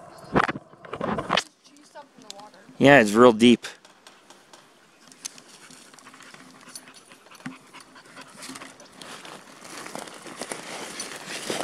That was weird. Did you hear that? Woodpecker?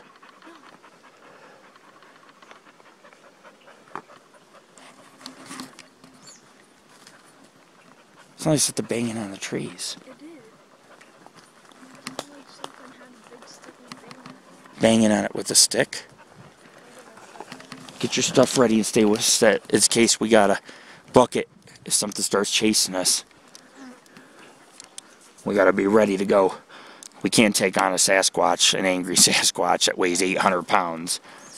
If it wants us gone, we'll have to go. It sounded like a woodpecker, but at the same time, it sounded like something was tapping with a stick. Yeah.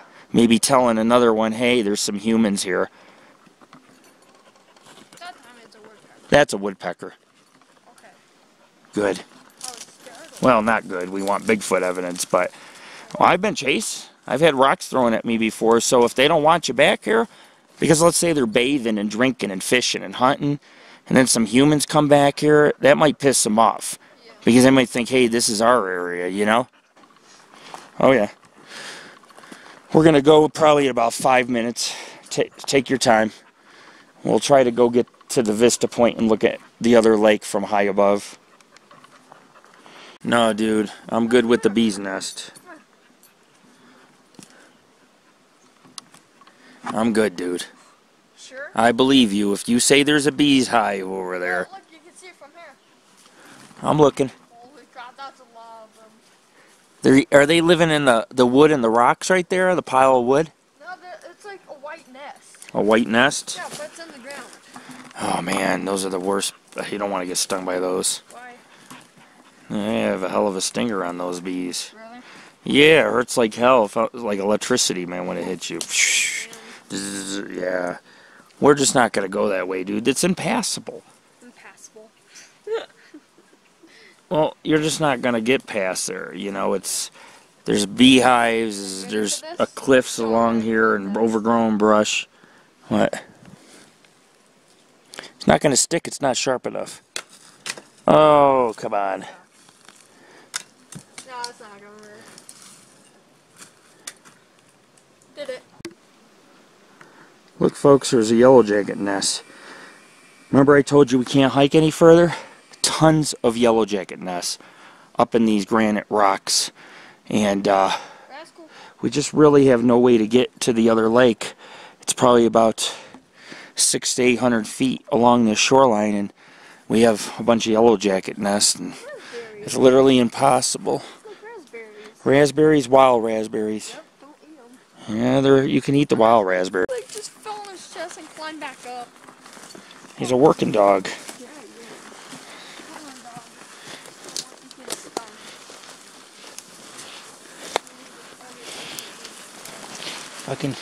I bet you there's a nest where we're camping, where the hammock is. I can hear it. Oh, yeah, I know.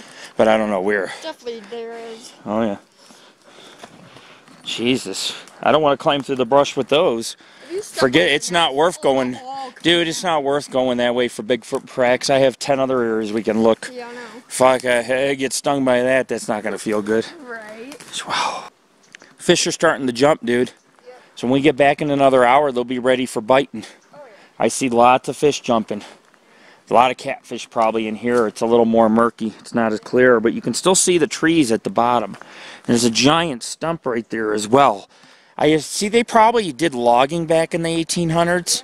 there was a lot of logging operations or lumber camps, and then they would, on these old wagon routes, they would ship them off to towns like Baltimore Town, Graniteville, Meadow Lake. Yeah, I mean, all these little boom towns, ghost towns, some of them which we've already been up here. You know, like Meadow Lake last year we camped on. That's, with their metal detector, I found all sorts of stuff in the ground. It was a huge town, like 5,000 to 10,000 people. But back here, there was no towns. These were lumber camps.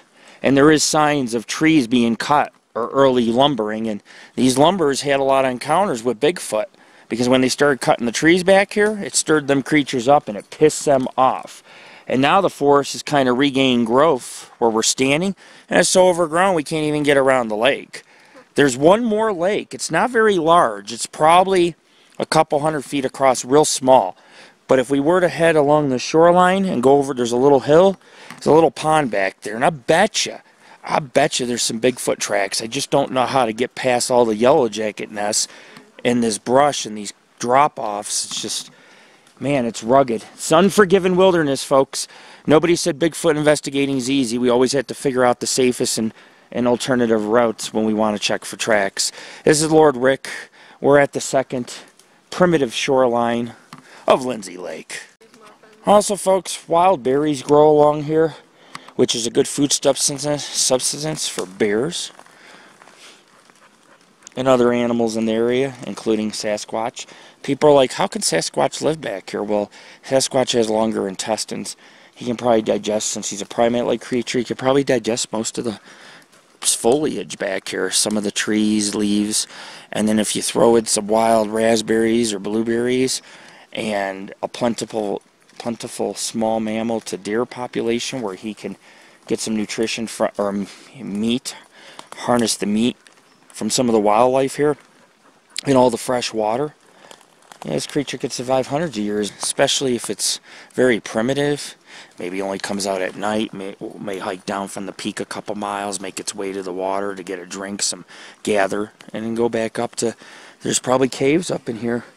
And when you really look at it, there's probably some caves. It's very rocky, heavily forested. The thick patches of green are, actually, it's a brush about 3-4 feet high, and it'll cut you up. But those are cliffs straight ahead. And you go up on top of the cliffs. It looks like there might be some small dens up in there. I can see a few.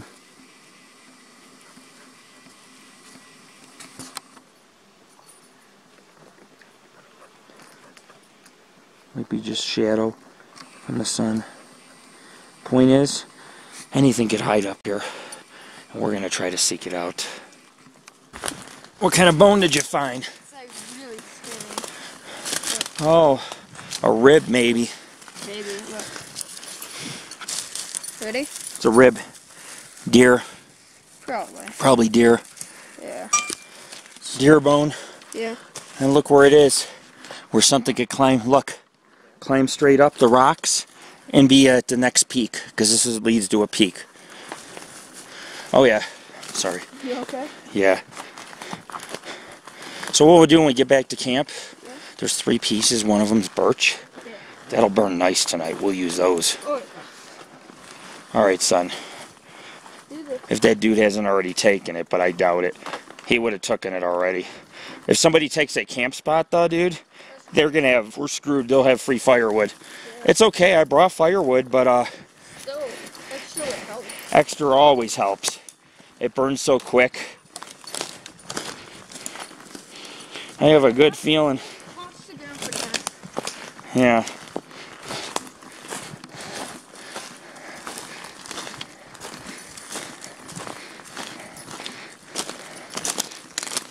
I will. Ow. Ooh, that hurt. Easy to roll an ankle back here. Firewood. Too far to carry it. Yeah. There's nothing up there on top. It looks flat up there. Yeah. Look. No, it's overgrown. But there's, look at that. There's some tall ass peaks back there. Right? Oh, look at that. High ass cliffs.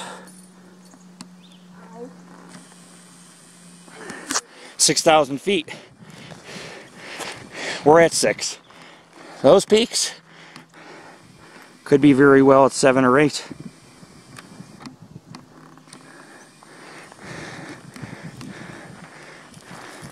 This all used to be flooded. See this area here? That all used to be lake. Yeah, it's like I said, the waters are receding. Drought's starting to take effect on the Sierras. Oh, he just brought us a deer leg, dude. That's nasty. Oh, look. Is there any bite marks on it? If it's a predator, you'll see bite marks. Doesn't look like there is. There is no bite marks on this. No, it does not. It's been picked clean. Yeah. But there's no teeth marks. A bear or a mountain lion. Look how clean it is. Yeah, it's clean. A bear or a mountain lion. Now it's possible it died and decayed. Yeah. But most wildlife would smell it and let it not go to waste, so it would gnaw the legs. The leg bones I find gnawed in the wilderness. Yeah. These are not gnawed on. No. So this either died of natural causes. He found it somewhere in the bushes here, in the brush, and brought it to us and dropped it. That's nasty. Yeah. I know, nasty, dude. Yep, it's a mutilation. I don't know if it's a Bigfoot kill, but there's a lot of weird things at this primitive area we're at. The backside. I want to check for gnawing. It is heavy. No, doesn't. Look how fresh that is. Is that from the dog? No. It's been picked pretty clean. Yeah, it has. Look how the leg was all like. Look, something ripped the leg off perfectly. Mm-hmm. It's fresh. The hoofs. Yeah, it's fresh. Yeah, it's ripped at the joint. It's been mutilated. Yeah, a couple days. Yeah, a couple days. The meat's still Rascal, pretty what are you fresh as eating? fur. Rascal, no. There must be more deer carcass. Dude, I'm thinking there's more bones or body parts. Yeah. I think we can find something. See if we can find some strange tracks leading back from the mutilation. Maybe go up the hill a little. Yeah, I'm thinking. Right here. Look. Let's go up here and then cut right. Whatever it was made to kill, heading down to the lake, and then turned around and left to go back up this way, I'm sure. Because it's too overgrown down at the bottom here. I only see the rib. There's a deer rib, and there is a leg. Where's the ribs? Where's the antlers? Where's the head? The head's missing. Whatever it was carried its prey. He'll find it. Carried its prey for quite some time. Yep. Wow. You never know what you might find when you go primitive. That's the type of shit you'll see. Bones, socks, underwear, strange tracks. And I have no answer for any of it.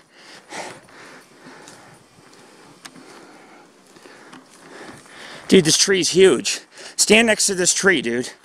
Let me see the size. Stand next to it. Holy shit. Yeah, the bone was split. Maybe something was sucking some marrow out of it. I don't know. But it's still... I don't know. I have an answer. I don't know.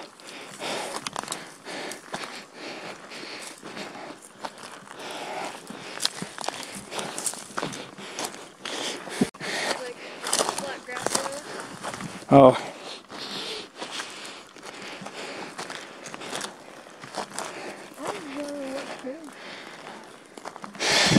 I bet it lives somewhere up there. My lake's over there. Cause look how, you see how like it's so close together? Rascal! Rascal! Come on. It's going down there. I don't know why. I don't know, dude. Come on, Rascal. Well, honey, son, he's not coming. He's paranoid. There's something here. I mean, he's acting really paranoid right now. Almost like he's on the scent of something and wants to keep following it. And then where he's going is too rough, dude. Maybe we should do it. Huh?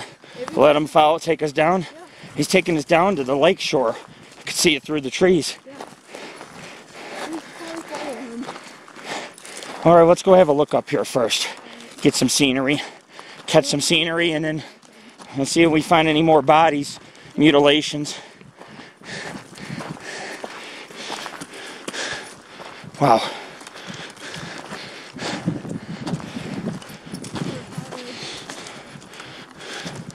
Flat up here.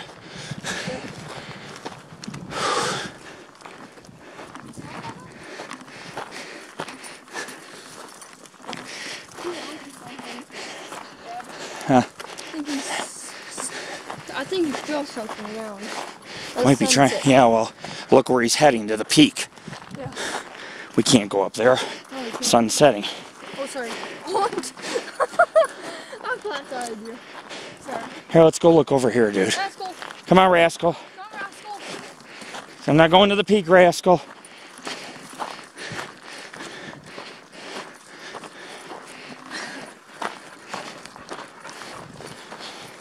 Dude, what if we could get to that hidden lake right through here? Maybe. Want me to look on my GPS? Yeah. Okay. This goes right around the whole lake. Yeah. Folks, me, I found an alternative route leading to this hidden lake. We decided to climb up on the mountain here, the side of the mountain, and look what we found. Nice. All I want to do is follow Rascal's path. No, he scented something. He knows something. Well, yeah, after he smelled the bone, he wanted to go foul with scent. Yeah. And we should have followed it, but the thing was, dude, is we got to go off this way to go to this lake. Yeah, I know. Because this is a good route here. Oh, yeah. Where we're going. Yeah. It's right up here. Huh? Oh, yeah, a pond. Good track area down here. The other lake is just right up ahead across this. So if we go around it, I just ate a bug, dude. If we go around this, up and around, we'll hit the other lake, the final lake. And that'll be all three of Lindsey lakes. There's another Lindsey lake, but it's on the opposite end of where we're at. And we'll see it tomorrow, the fourth one. Fishing bobber. Would you fish back here? Oh.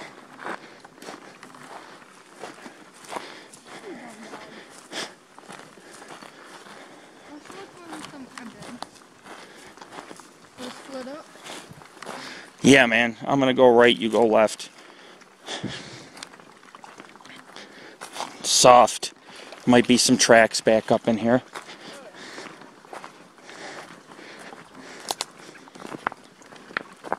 Whoa. Careful. I just slipped on a loose rock.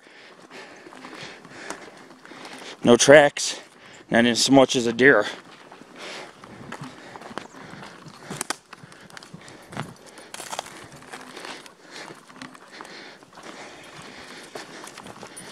Go. Here might be a track. Rascal sniffed it. No.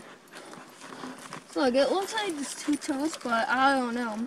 It's pretty deep and This around. might be a bit deer print. See the two things? Yeah. So I don't know. A deer might come here. Rascal, come on. Look, Let's there's go a up lot here of deer. through the path. Yeah. We'll check the other lake. It's a little bigger than this. I mean, this is just a pond. It's not a lake. Down a pond. See? Well, it's a little pond. Good for checking for tracks, but I can't say. It looks kind of deep and round at the end. Oh. There we go. Awesome, dude. Thank you. Well, let me check my GPS. We'll see if we can locate this hidden lake. Rascal, stop. Dude, he just took off to the lake. Really? Yeah. Oh, no way. He just went like right down the hill. Rascal, come on. That's what he's chasing. He's chasing something. Probably going to get more bones. No. Okay. On the right. Wow. Check up there. Wait. Wow. Wow. Anything on the other side? Just a hill down to the bottom. Man, that shit's unforgiving. Scratch up my legs. Yeah. I don't know, dude. It's getting overgrown again. Look. Yeah, it is. You can't really go back back there. You see how bad the brush was? Yeah, well, look. There's a flower anyways I got to photograph. Yeah. So Rascal back on. Rascal, go. There's a path, you know? Yeah. But it's just overgrown. Oh. But it's not... I don't know if it's bad. Once we get to the bottom, dude, it's just cut through the woods. Good. Rascal's trying to find us a way. Let's go back this way. Whoa.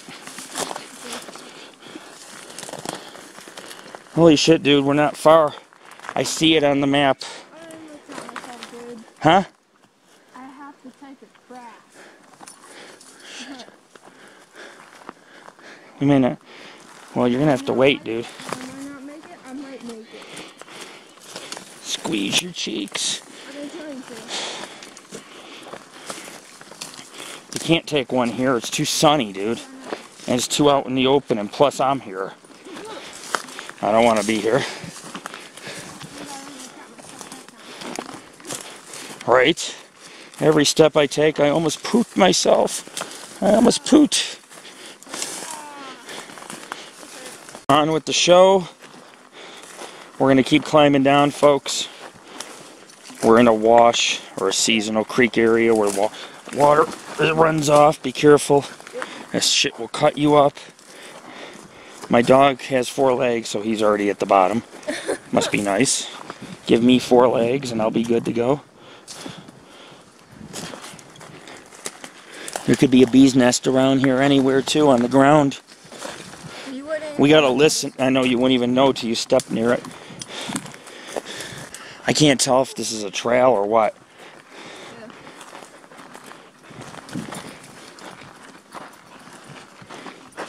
Nice view of the lake, huh? Oh, yeah. Do not slip it. It's hurt.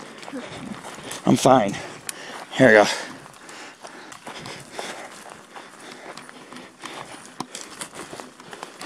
go. Supposed to be a trail that goes to the left, but I don't know. But I do know one thing. There's another lake back here. There's 4 Lindsey lakes. The 4th one, or the secret one, is back in here. Look, this goes straight right probably to the lake. And it's woodsy and there's no more brush, see? So we could just go through the woods. It'll be easy. Rascal, come on. You're going the wrong way, man. See right here? I got a bee's nest. I know. Look, there's tracks. Now the dirt's soft, so it didn't make an impression. It's sandy. But look, something came up and he's following. Look, this is like some kind of offbeat animal trail because it dead ends at the lake. Look, he's looking at me. He wants us to go this way. This will take us to this other lake down here. Look, I mean, see? Yeah. Something, look. Look, it goes right up. Rascal, stay here. Look. Yeah. Put my foot next to it. That's pretty huge. And it goes right up. There's indentations, look, all the way up the mountain. Rascal, stay away. It's going to be perfect, but it shows that something walked up this hill. Big, with a big foot. Yeah. Because I'm not leaving that, and I stepped down over there. There's something living back here. There's something back here. We need to keep our heads up. You know, this is a point of no return, dude. Nobody would know we're back here. That deer looked like it had the marrow sucked out of the bones, which is common with Bigfoot mutilations. They suck the marrow out of the legs. Oh yeah, yeah. I think we're on to something. It's good we decided not to go back and look around some more. Do we need to get moving? Yeah. Something's whistling and communicating. It sounds like a whistle. There's like 2 of them back and forth. I don't know if that's a bird, but Bigfoot use whistling and tree banging for communication. And if there's 2 of them back here, they might be staring at us in the trees and whistling, dude. And that's kind of scary to think that you have a 12-foot gorilla up in a tree. You know what I mean? But a gorilla with primate gorilla, call it what you will, but something with intelligence that's 10 feet tall, that's capable of hunting and speaking its own language. Is this the lake? Oh, hidden camp spot? Well, at least we know there's somebody's been back here at one time, right?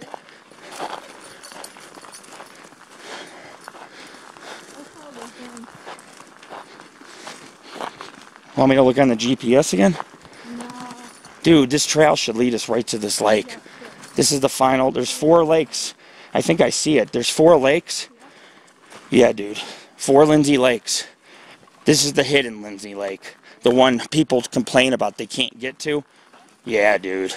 So, I mean, you can get to it if you want to hike through this terrain. You know, through the brush and the burrs and the weeds and the twigs and the dead logs, but personally I think it's worth it if we find something, which we have. We found tracks already. We heard whistling. I heard tapping. I've also, not only did we find tracks, we also found the deer bones. That looks like beer. Yeah. We need to be careful. The bubbly, that's... Yeah. And it's flowering, it's fresh. Oh yeah, that's a bear. You ready? But that other print we seen wasn't. We can't go that way, dude. Oh, dude, that's not fresh. Is that hard? Yeah, really Huh. hard. The brush is down. Somebody's been climbing on this shit. Something big. Look, it's all broken and down.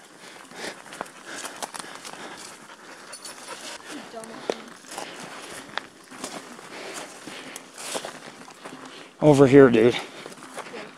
Take a break. 400 feet to Lindsey Lake. I think it's right up here, dude, this path. Yeah. There's no trees up there, so the lake's probably on top. So we'll have a nice view. We need to be careful here, though. A lot of rocks and brush.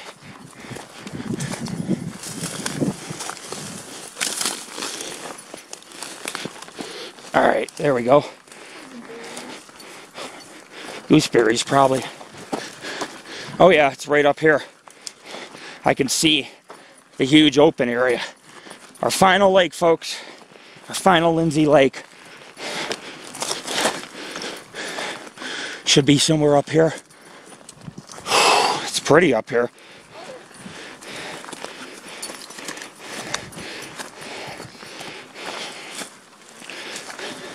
Wow. Whew. It's over here.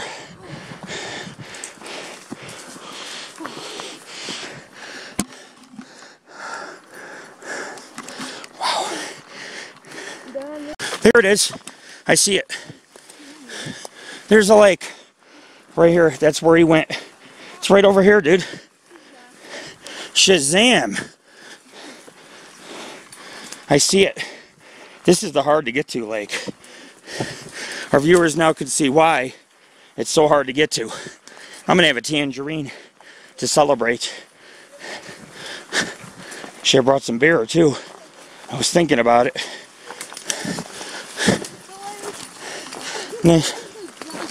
Is it? Well, that's why we need to look for prints. Berries? Wow. Gooseberries, maybe? Yeah. Here, dude. Down. Go down. Go. Wow, I can't believe we found this without having to go through too much brush. Right. Still was a lot of brush, but not as bad as the other way. Wow, dude. This is a good spot. But we still would need to see that muddy area? Yeah. That's where we got to check, where it's just mud. It's perfect, bro. Break here. We'll break here, and then we'll leave our bags and walk, not all the way around, but to the muddy areas here. Look on the other side how muddy it is, dude. No, it's not. Look, straight ahead. Straight ahead. Yeah. And look, this is a canyon right here. That's kind of where the tracks were heading, is up there. Yeah. So whatever it is came from down this canyon to the water here. Yeah. Something's lurking in this area. Something's moving around. It's big. Whatever it is big. You know, it is nice, but it is creepy. You're right. I mean, there looks like there might be a bunch of caves out there. Yeah. And if you look straight ahead, look to your right a little. Not the mountain, but look to your right where all the woods are. Oh, yeah. Look, it goes up into that canyon and gets real woodsy. And anything, I mean, that's a canyon that you and I probably would have a hard time getting back. But something, we could do it, but there would be something probably living up in there. Right. We don't have enough time. We have to get back for dinner and fishing. Is all woods. Oh yeah, it's real thick up in there. Yeah. Something came down or went up. You could tell the track kind of went upward, and then you could see. So something's obviously going up to the higher elevations, and it's going up and not on any path. I mean, there's no trails back here, but I mean, what would be going up that way? There's just nothing there. There's no reason to go up. Oh, yeah. You know what I mean? There's a reason to come to the lake. I could understand some prints to this lake, you know, on some animal paths, but I can't understand something that's 16 inches long and deep. Like, what the hell stepped down there? You know what I mean? It had to be huge, dude. It had to be like 10 feet tall and weigh hundreds, you know, like 800, 900 pounds to make something like that. Because I stepped there and couldn't make nothing. Oh, yeah, same. So it's like, what the hell stepped down here? Look, a snake. Oh, yeah. See him right there? See him swimming? Yeah, I see him. He's making the little ripples. Yeah. Huh. It's so creepy back here. I mean, maybe it's because it's utterly quiet, or the fact is, it's so hard to get to this lake. Yeah. You could scream and nobody would hear you. Yeah. Watch, I'll do a vocalization. Yeah.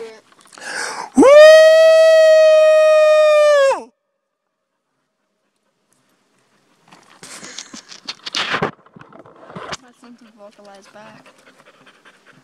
Then we'd be in big trouble. Yeah. Well, I heard some whistling back and forth. Oh, same. In that meadow in the woods over on the side of the hill. It was really thick. You Yeah. couldn't see nothing. I mean, something may have been hiding back there, but something was whistling back and forth. Yeah. I think we just walked in on a bunch of Bigfoot probably having a fun time in this water. And we're like, we got to get out and hide. There's humans coming, you know. Yeah. That's sometimes the case. They have a hidden language. Wow. What the hell, dude? I don't know. What the fuck is that? Who knows? I wash your hands of that when you do. Holy shit, dude. What did I touch? It might be Poisonous plant? It doesn't itch. I didn't touch anything. Blood, maybe? No. Maybe. Holy fucking... Or raspberry. Wow. That would smash. Wow, dude. That's pretty bad. We'll have a snack, and then what we're going to do is we're going to look for some tracks and head out of here so we can get back and fish and stuff, okay? Alright, man. This is Lord Rick. We're in a pretty creepy place and unmarked. This is Lindsey Lake. It's unmarked. There really is no trails. It's overgrown. We're cut up because we hiked over this smaller peak over here and came down into this basin. Tonight's a meteor shower. It should be a good night. I'm going to do one more vocalization. I haven't heard anything, but... Whoa, that fish was huge. It just came out. Yeah. I think I got it on camera. Well, let's do one more vocalization. The moon's coming out. This is Lord Rick.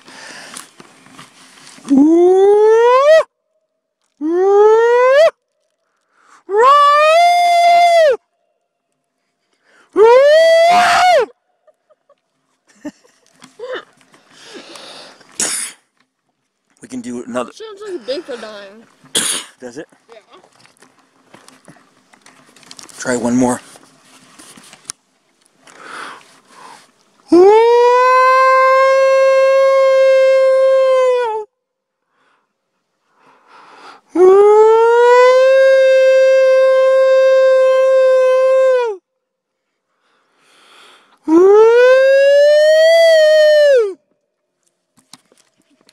Let's see if that produces some results. There's different vocalizations you can do. Yeah. I did 4 different types so far. One of them should get a response, but it may attract them too. Whatever was sucking the marrow out of those bones and not leaving teeth marks is no animal. It's either some wild man or Sasquatch. It, like, pulled out the bone nicely. They pulled it out of the sock and they sucked the damn marrow. Yeah. Broken. Yeah, I know. So, makes me wonder. Well, something just came through. That track was fresh. It was like 16, 18 inches. Whatever made it was huge. And it caves in, so that's not the full-size foot. Yeah. So whatever made that, dude, was huge. Going up the mountain was huge. Alright, folks, I'm going to get out of here. We're going to look for some tracks on the shore. I'll film when we do. I'm going to have a quick sip of my drink and a snack, and we really got to head out of here. Yes.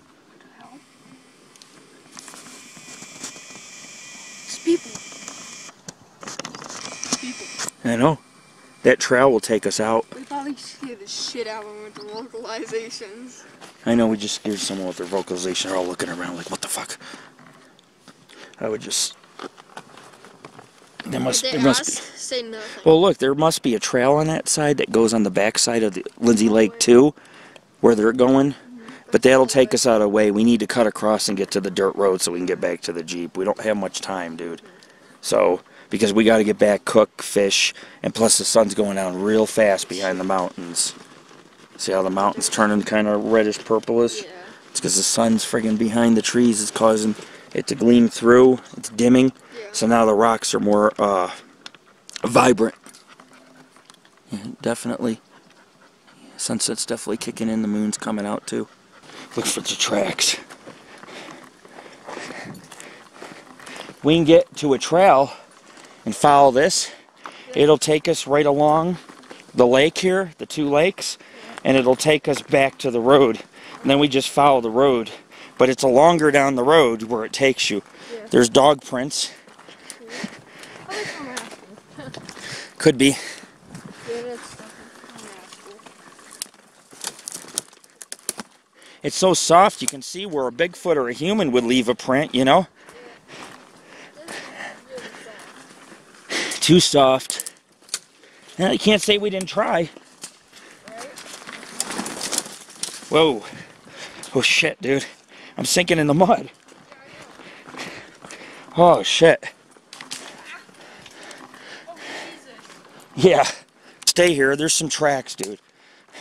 But they're animal, I think. They're not human or... See? So the water's receded, leaving muddy banks, but there is no tracks. No deer, really, no bear, no Bigfoot. But there's more tracks I found in the woods. Like something's been trucking around these lakes in the woods near the peak. Rascal, stay. Rascal, come here. Rascal. Let's just look over here, dude. And how do you figure we're going to get to that trail over here? Should we go up and then make a right? Yeah. Okay. Watch this branch. I want to check real quick here before we go. You can if you want. Your choice. I'm just looking. It's very soft. Socks are getting muddy. It's part of Bigfoot investigating.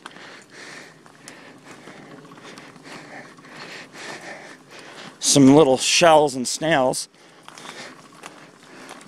Oh yeah. Oh yeah.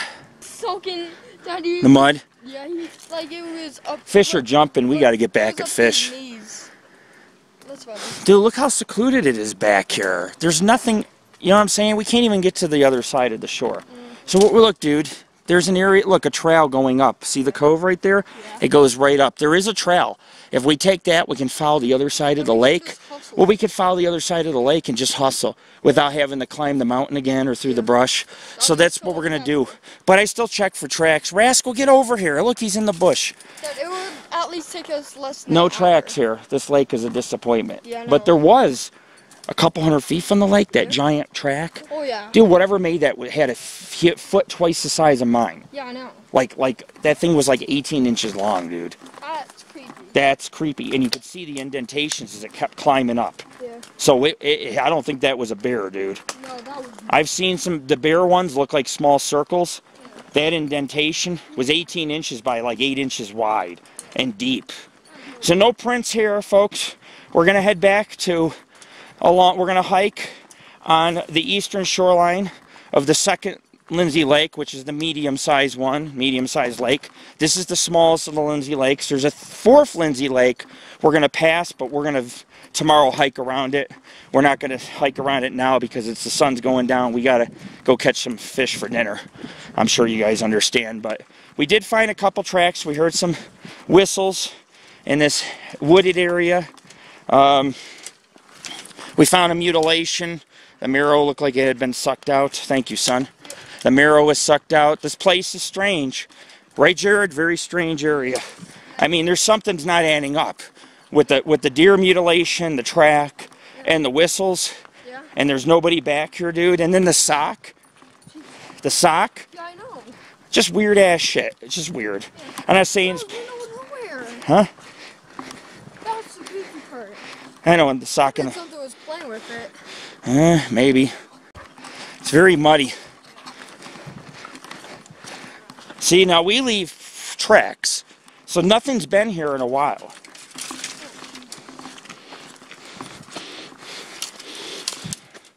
Oh, shit. Good thing I brought lots of extra shoes. Tammy's like, you brought extra shoes? I'm like, hell yeah. I'm hiking through mud and everything. This is a primitive hike. You need the extra shoes. Sun's going down, time to head to camp. I think it'll take us a half hour if we don't stop. If we just keep pushing along the trail to the road, it's probably about a little over a mile. We could do it. Get back in that Jeep, cook some chicken, fry up some chicken, some Montreal chicken. Along with some, Can we go this way around? We can. Right. Fry up some chicken. I know. Extreme hiking, right? Right here's the path. Yeah. Fry up some chicken, do some fishing, put a couple catfish on the frying pan. There's bird tracks. I seen ducks. A bunch of babies. Whoa. I'm slipping. Almost fell in the water. Whoa.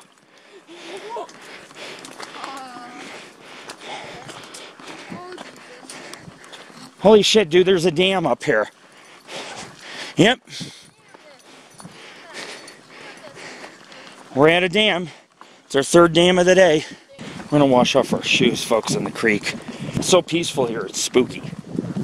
When I heard something whistling back and forth, though, I was like, what the hell? What could that be? There are just things... Whoa! Oh! I'm slipping. I tried to wash off my shoes, and I slipped in.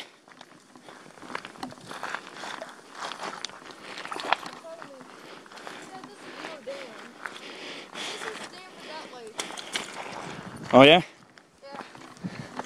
Alright, I washed off my shoes. What's up here? Jump in the water. Watch this. Follow me. Alright, hold on. Wow. There's the trail right there. Huh. Yeah. Well, it is a road, but they're only the PG&E employees are allowed. You have to hike it on foot if you want to come back here, for those who are listening. That's what it says. You can hike it, you just can't drive back here. Oh yeah, this road will take us out. We're at the bottom of the dam now. In the spring, you would not be down here. In the spring, the snow melt would be rushing down, and you would end up, well, it wouldn't be a good situation. End up washing away or something. Whoa! A rock slipped, and I made it. I'm a survivor.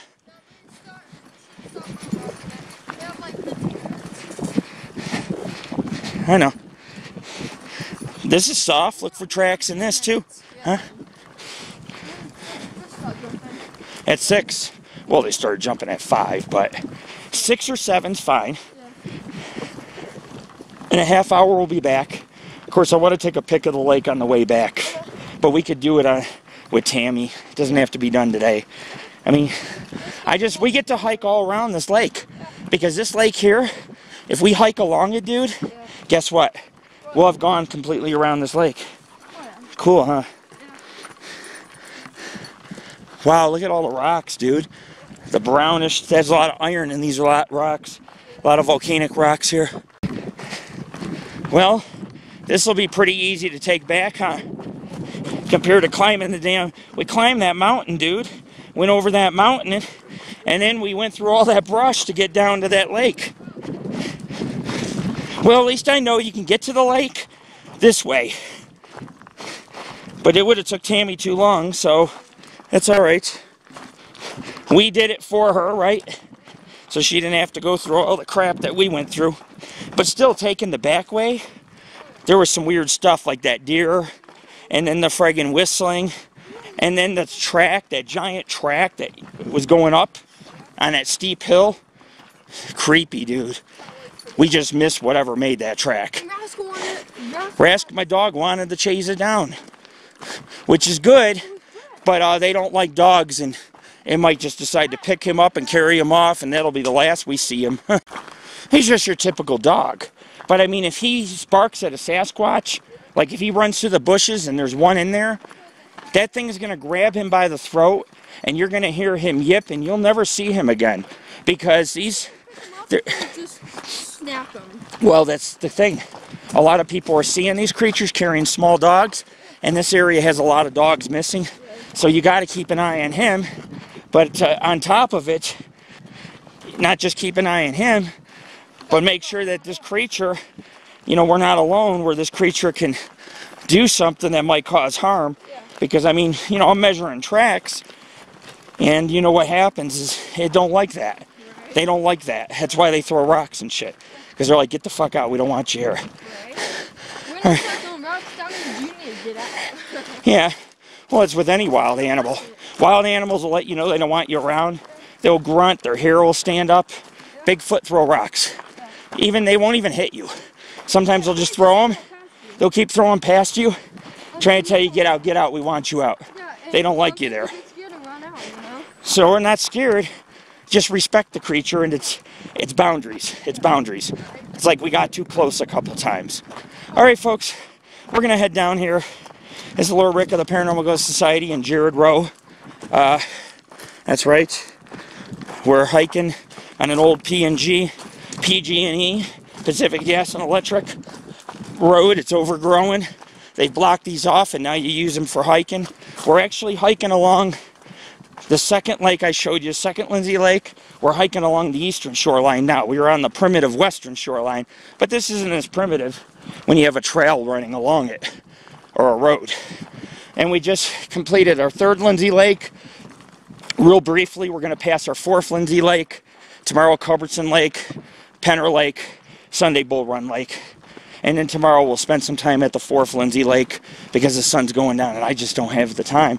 I got to get back to camp and prep. I got some firewood to get to. I have brought firewood, but we found 4 or 5 good logs near our campsite that someone left behind. And if they're still there, there's a nice piece of birch we'll burn tonight and have some good laughs in front of the campfire. That's Lord Rick. We're working hard. I'm working up a sweat. I'm going to eat a tangerine on this hike. We love to eat healthy. We like to eat good. Smoke a cigar, drink a beer. There's nothing wrong with that. Yep, he loves squirrels. Peace out, folks. I'll be back when we get further down this unmarked road. Peace. Well, I made a mistake in my video. I said earlier to my fans, probably only a couple people go to that hidden Lindsey Lake, because I didn't know there was no trail to it. We just went over a peak. We were at the top where it was flat. That was like one of the summits in the area, or ridges. And then we hiked down in the ridge, and there were so many different areas you and I hiked in. And so I told my fans, Rascal, come here. I told my fans probably only a couple people go. I told my fans only a couple people probably go until I found this, you know, we found this trail, this road. Yeah. This is the PG&E road. So I guarantee a lot of people come back here on this road. But before, I didn't know. I mean, but here's the thing. Only a couple people took the path we do. Yeah. You know what I'm saying? Because, I mean, you get cut up and it's rough. So I guess I was right in a sense that, yeah, the primitive hike we took, this is the non-primitive way, but the primitive, where it's all like jungle, for a couple miles to get back there and climbing over that summit, that's the primitive way. I mean, people get the idea. Very few people probably did do that hike. Compared to this hike, to the third Lindsey Lake, which is obviously, guys, a lot easier. Within 10 minutes, we've almost gone a mile. We're almost out of here. So, we got the lake to the left, too. No, Rascal. Rascal, come on. Rascal. Rascal, come. See, there's the lake right there through the trees. That's the second one we came across. The first one where we camp. The second one is this one, and the third one is that tiny, tiny lake we were just at with all the mud. The fourth one, when we go straight here, that intersects with the trail, there's a fourth one across from the trail, like by the two where the trails intersect up here. Yeah. But we'll take Tammy to that one tomorrow, so Okay. we don't need to stop there for now. We need to do is get back and start fishing. So, Fleur Rick, over and out. We got a beautiful lake to our left, the Lindsey Lakes. Very few people see all 4 Lindsey Lakes. Very few people hike the primitive route to, you know, that Lindsey Lakes. All the lakes we hit were primitive. No trails. Just hiking through the woods, pushing through brush, climbing over hills. So, we do, that's pretty commendable. It just means we want to work harder for our hike, you know? Oh yeah, there's the end of the lake up here. Yep. Alright, time to eat my tangerine. Yep. We are right in here. Here's that inlet. Wow. Somebody made a bench back here, dude. There's a bench. And a campsite. Wow. Yep. There's the dam. Look. There's where we stood. Dude. This tree's massive. Look. And it broke off. That must have been quite the fall when it...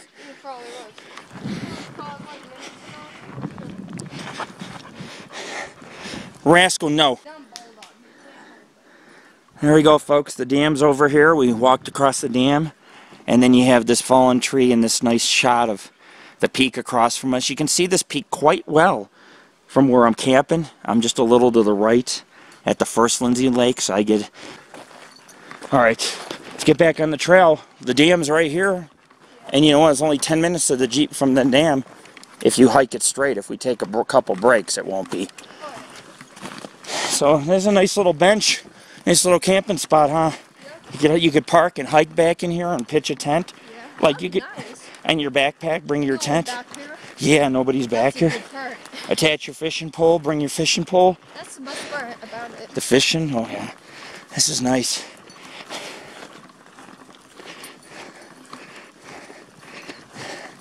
Hey folks, you got some good views of all 3 today, all 3 Lindsey Lakes. There's a 4th Lindsey Lake up here. And I'll take you guys to it tomorrow when the sun comes up. We're going to call it a day.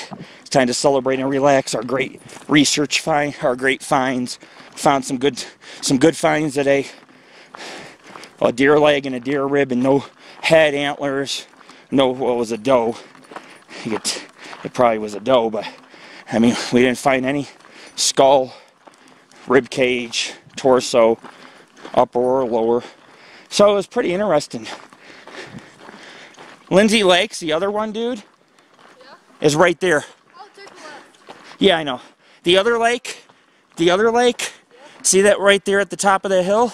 It's right there on the left. We'll hit it tomorrow along with the other 2 lakes. The other 2 lakes are huge, dude, that we're hiking to. Yeah.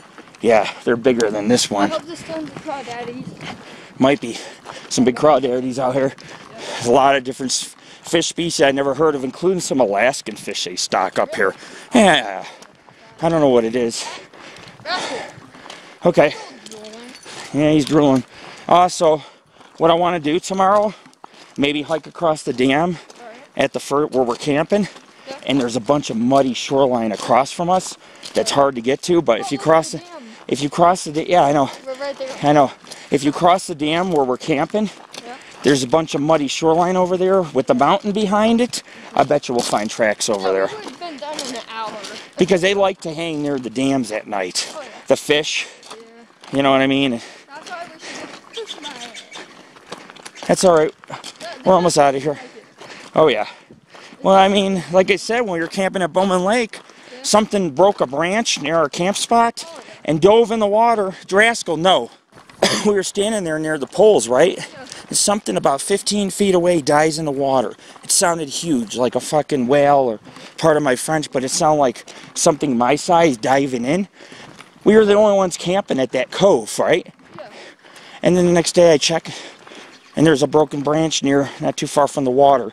Fresh green branch, like growth where it bends, not breaks. That was snapped, like something grabbed it, ran down there and dove in. Maybe these creatures can swim underwater. When I shined the light, there was nobody or nothing. Lizard people. Anything, dude, but Yeah. it just disappeared. And you know what was strange? Is it never surfaced. It's like something went in and was diving for fish, dude. Yeah. You know, maybe something like dove in and crossed the cove and went up in the mountains. I don't know, dude. I bet you it has night vision. Yeah, For I need sure. night Maybe vision. some fish at night. Yeah. Well, I've seen underwater vision, and there's a lot of fish in Lindsey Lakes, lots. Yeah. So we just head up around the corner, dude, and the Jeep's just like a half mile from there, Oh, yeah. from this bend. Okay. Okay, folks, so you got to see a full expedition for our first day out at Lindsey Lakes. Tomorrow we'll cover the 4th Lindsey Lake, Penner Lake, and then there's another very large lake in between the two. Culbertson Lake is in between the two. And so tomorrow we'll be doing some primitive hiking. We're going to do some primitive hiking around the lake we're camped on the other side, which is no roads, no trails, hard to get to unless you're willing to cross the dam. And then we have a primitive hike to Penner Lake, because we're going to climb up over this ridge and cut to this lake. So it's ought to be an interesting day tomorrow, folks. And I see the Jeep through the trees. I do. I see my reflector light, my headlights or my back lights with the sun reflecting. Yeah. Very close, dude. No. Very close. And to our left, folks, is where we're camping. The lake we're camping on. We'll try to get a nice overlook shot tomorrow, or maybe today if we come close to the edge we can kind of get it through the trees. But maybe tomorrow Jared and I will hike up over here to get a nice shot. Alright, folks. Well, I'm out of here. I'm just going to enjoy the nice stroll through the Tahoe National Forest along Lindsey Lakes till we get back to the Jeep. It's been a very rewarding expedition today. We found some strange things, and I got more questions than I do answers. Peace. Here we go, folks. First Lindsey Lake is below, lower Lindsey Lake. We've been to multiple lakes at different elevations.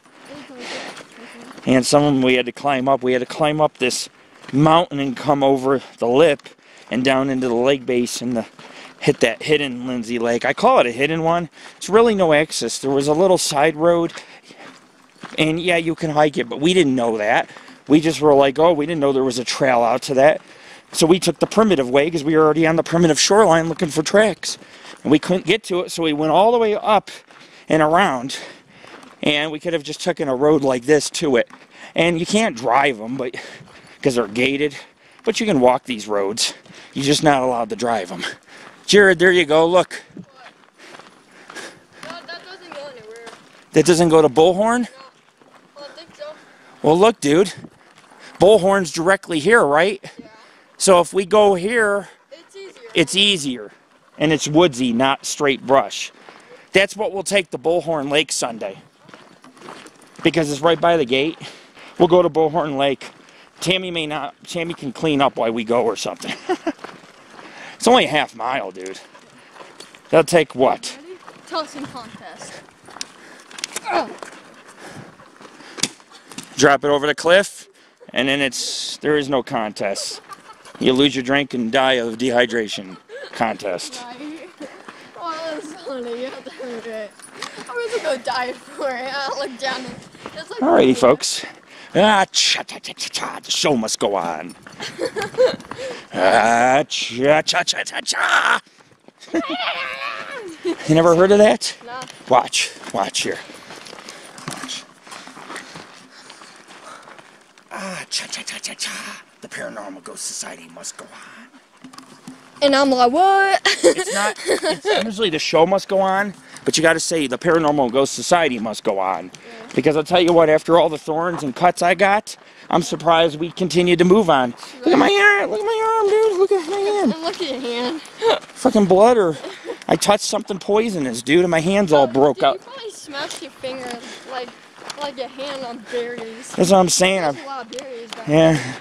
Crushed berries. Now Bigfoot's going to pick up on my scent and pick me up and carry me away. All right, Rascal. See, now he's being good. Look, he's hiking like the way he's supposed to. And you have to tire him out to get him to hike the way you want. Here's a lake up ahead, and here's the gate coming up. It's good because our camp spot's only a few hundred feet from the trail gate. And that means fishing, chicken, beer, good times, and sharing some memories by the campfire of all the great things we found today. Oh yeah, let's get that firewood when we get back. Quickly. Carry 2 apiece. Let's start a nice campfire tonight and watch a meteor shower. Can't wait. Yep, there's the lake. Look, we can't even, it's so overgrown, dude, we can't get an aerial shot of it. Unless we climb the peak, which is straight up. Yeah. That peak straight up, dude, we'll never get up there to see the lake. That's like straight up the cliffs. Oh yeah, they're very tribal. There's probably a whole 5, 6, 7 of them. And they probably want 2 of them go hunt, 2 of them gather, 2 of them stay behind to guard the den. You know, you got a couple juveniles, or children per se. If you want to call them juveniles or children. They're basically like us. They have jobs. Well, they just, yeah. Well, their job is to survive and self-sustain. Yeah. And that's why they're so good at it. That's why we don't see them. They're out there, but we don't see them. Yeah. They were probably playing in those woods in that little meadow. And they probably heard us coming or smelled us. Went up in the trees and just watched silently. Curiosity. Deciding if we're a threat or if we're just passing through, you know. Rascal, come on. Rascal, oh my God, he's gone. Rascal, come on. Rascal. No, Seriously. guys, don't worry about him. Dude, he's a bulldog. And his brain capacity is that of a 1-year-old, 2-year-old, 1 or 2-year-old. So, you know, he sees a squirrel, he goes down the hill, and then he can't get back up because he's too fat and tired. Stepping in my Bigfoot tracks. Forget that, man. You could stay. I'd rather not have you come with us. You're just like a third leg, man. All right. It's just a old, fat, dumb bulldog, you know. He's smart outdoors, but he does dumb things. Let's leave it at that. I mean, like it's like, oh, there's a rattlesnake. Let me give it a kiss, you know. It's like, come on, dude. Come on, some dogs know better. Say, look, this area is not open, but there's the lake. You can see it through the trees. Okay, folks. Well, we're almost back at camp. It's been a good hike. Seen 3 Lindsey lakes. Found some Bigfoot evidence, possibly. And now we're on our way back to have some good eats. Finish getting put our fire pit together. Get ready to cook. We're gonna do some fishing right there on the lake. So they're jumping right about now. So we should catch some trout tonight or some catfish for the grill. Did you know the meadows? We should have got the football. Yeah, I know, we could have played football. Yeah. Nice open meadow in the woods. Why Bigfoot's watching? Yeah. Dude, he might like bat that shit down. Look, there's the Jeep. Yeah. I'm sure Tammy can see it from where she's camping. Yeah, probably. She's probably like, what the dude? Probably freaking out.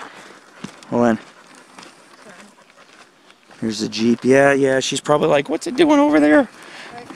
Well, I figure we just park over here and just hike the rest of the way in, you know, from the gates instead of go down the road a few hundred feet. And oh, yeah. it's just a little easier. Got all the backpacks, everything, and just go. Yeah. Okay, well, that's my chapter for the day. Part 1 of our expedition. The Lindsey Lake area is complete. We got part 2. We have part 2 tomorrow, which is Saturday, and part 3 Sunday, where we wrap it up. It's a 3-day expedition. A lot of hiking, a lot of mileage, a lot of rock climbing, a lot of mud, blood, sweat, and tears, obviously. And we're not really out of the woods. We're just back at base camp. This is the camp. This is Lord Rick. With the hot chicks. Yeah, and also a crazy-ass hillbilly that's like walking around with man boobs and shit. Sorry, I'm good. Right. I'm good. I need him fucking sneaking in my tent at night. He's like, hey y'all. It's like, hey y'all, you like my wife, you hear? I heard you like my wife, you know? It's like, oops. I see our tent. Yeah. Cool, we're back. We made it, dude. We made it. Yeah. Yeah. Dude, there's tons of fish in here. All different kinds. There's bass, too. They said bass bite throughout the day here. on one site. Ready for this? It's up to you. You can let it play with it some more and take it. I want to play with it. We're back at camp. We're fishing. I see my line.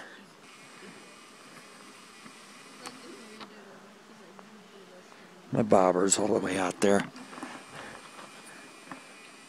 Moon's hovering over the ridge. The Grouse Ridge area is known for its Sasquatch. I mean, if you really do extensive research here, you're going to have success. Jared and I had some good success today, our first day out here.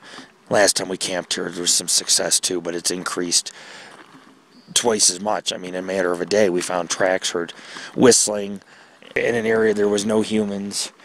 The mutilation, very suspicious. We've seen this thing before, this type of thing before, where the marrow's drained. There's no teeth marks in the bone because Bigfoot's not going to gnaw on bones.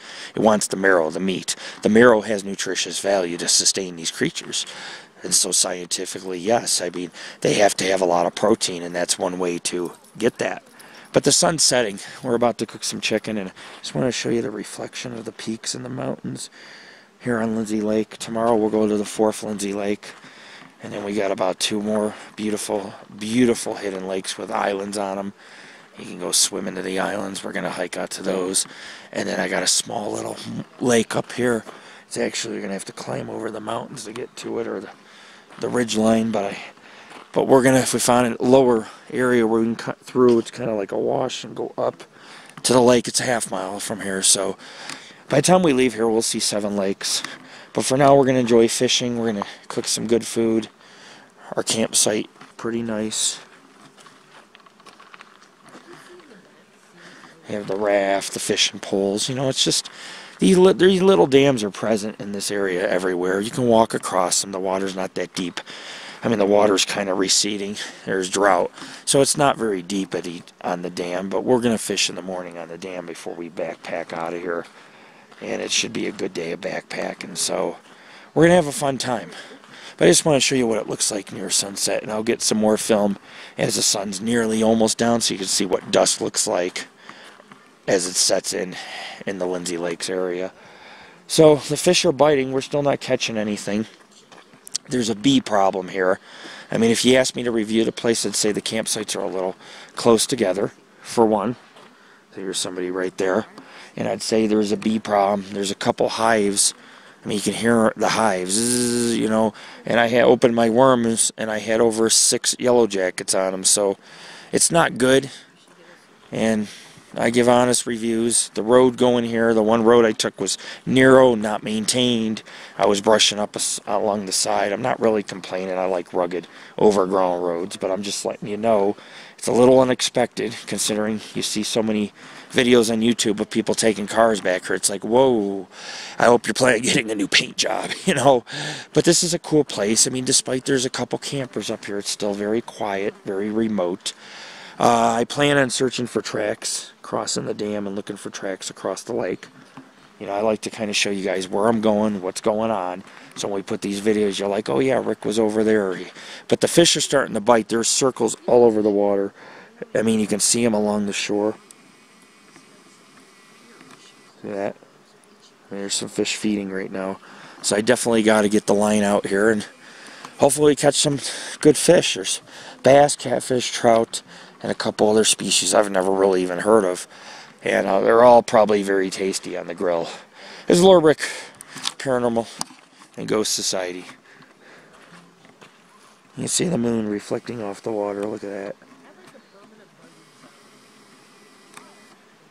It's pretty cool, huh?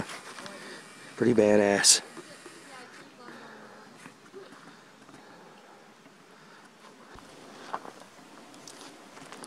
We're just putting the fire out, everyone. It's time to say goodnight. A nice fire going for a while. And I'm putting it out. As you can see, it's simmering. I'm going to finish putting a couple buckets of water. We had a nice chicken dinner with a Tucson rice. It's pretty good with vegetables and mixed in. It's so dark. The moon's a gibbous, but it's still pretty bright. Tonight's the night of the meteor shower. We've seen a few. I just want to say goodnight to everybody, and we put all our There's no bear boxes. We put everything in our vehicle, prevent the bears from getting into it. Lamp oil, cardboard, board games, you know, cups. You want to make sure you minimize the food you leave out. That way the bears don't come through your camp and have a field day. Anyways, tomorrow's a new day. And we'll be heading all the way out to Penner Lake. Good night, everyone.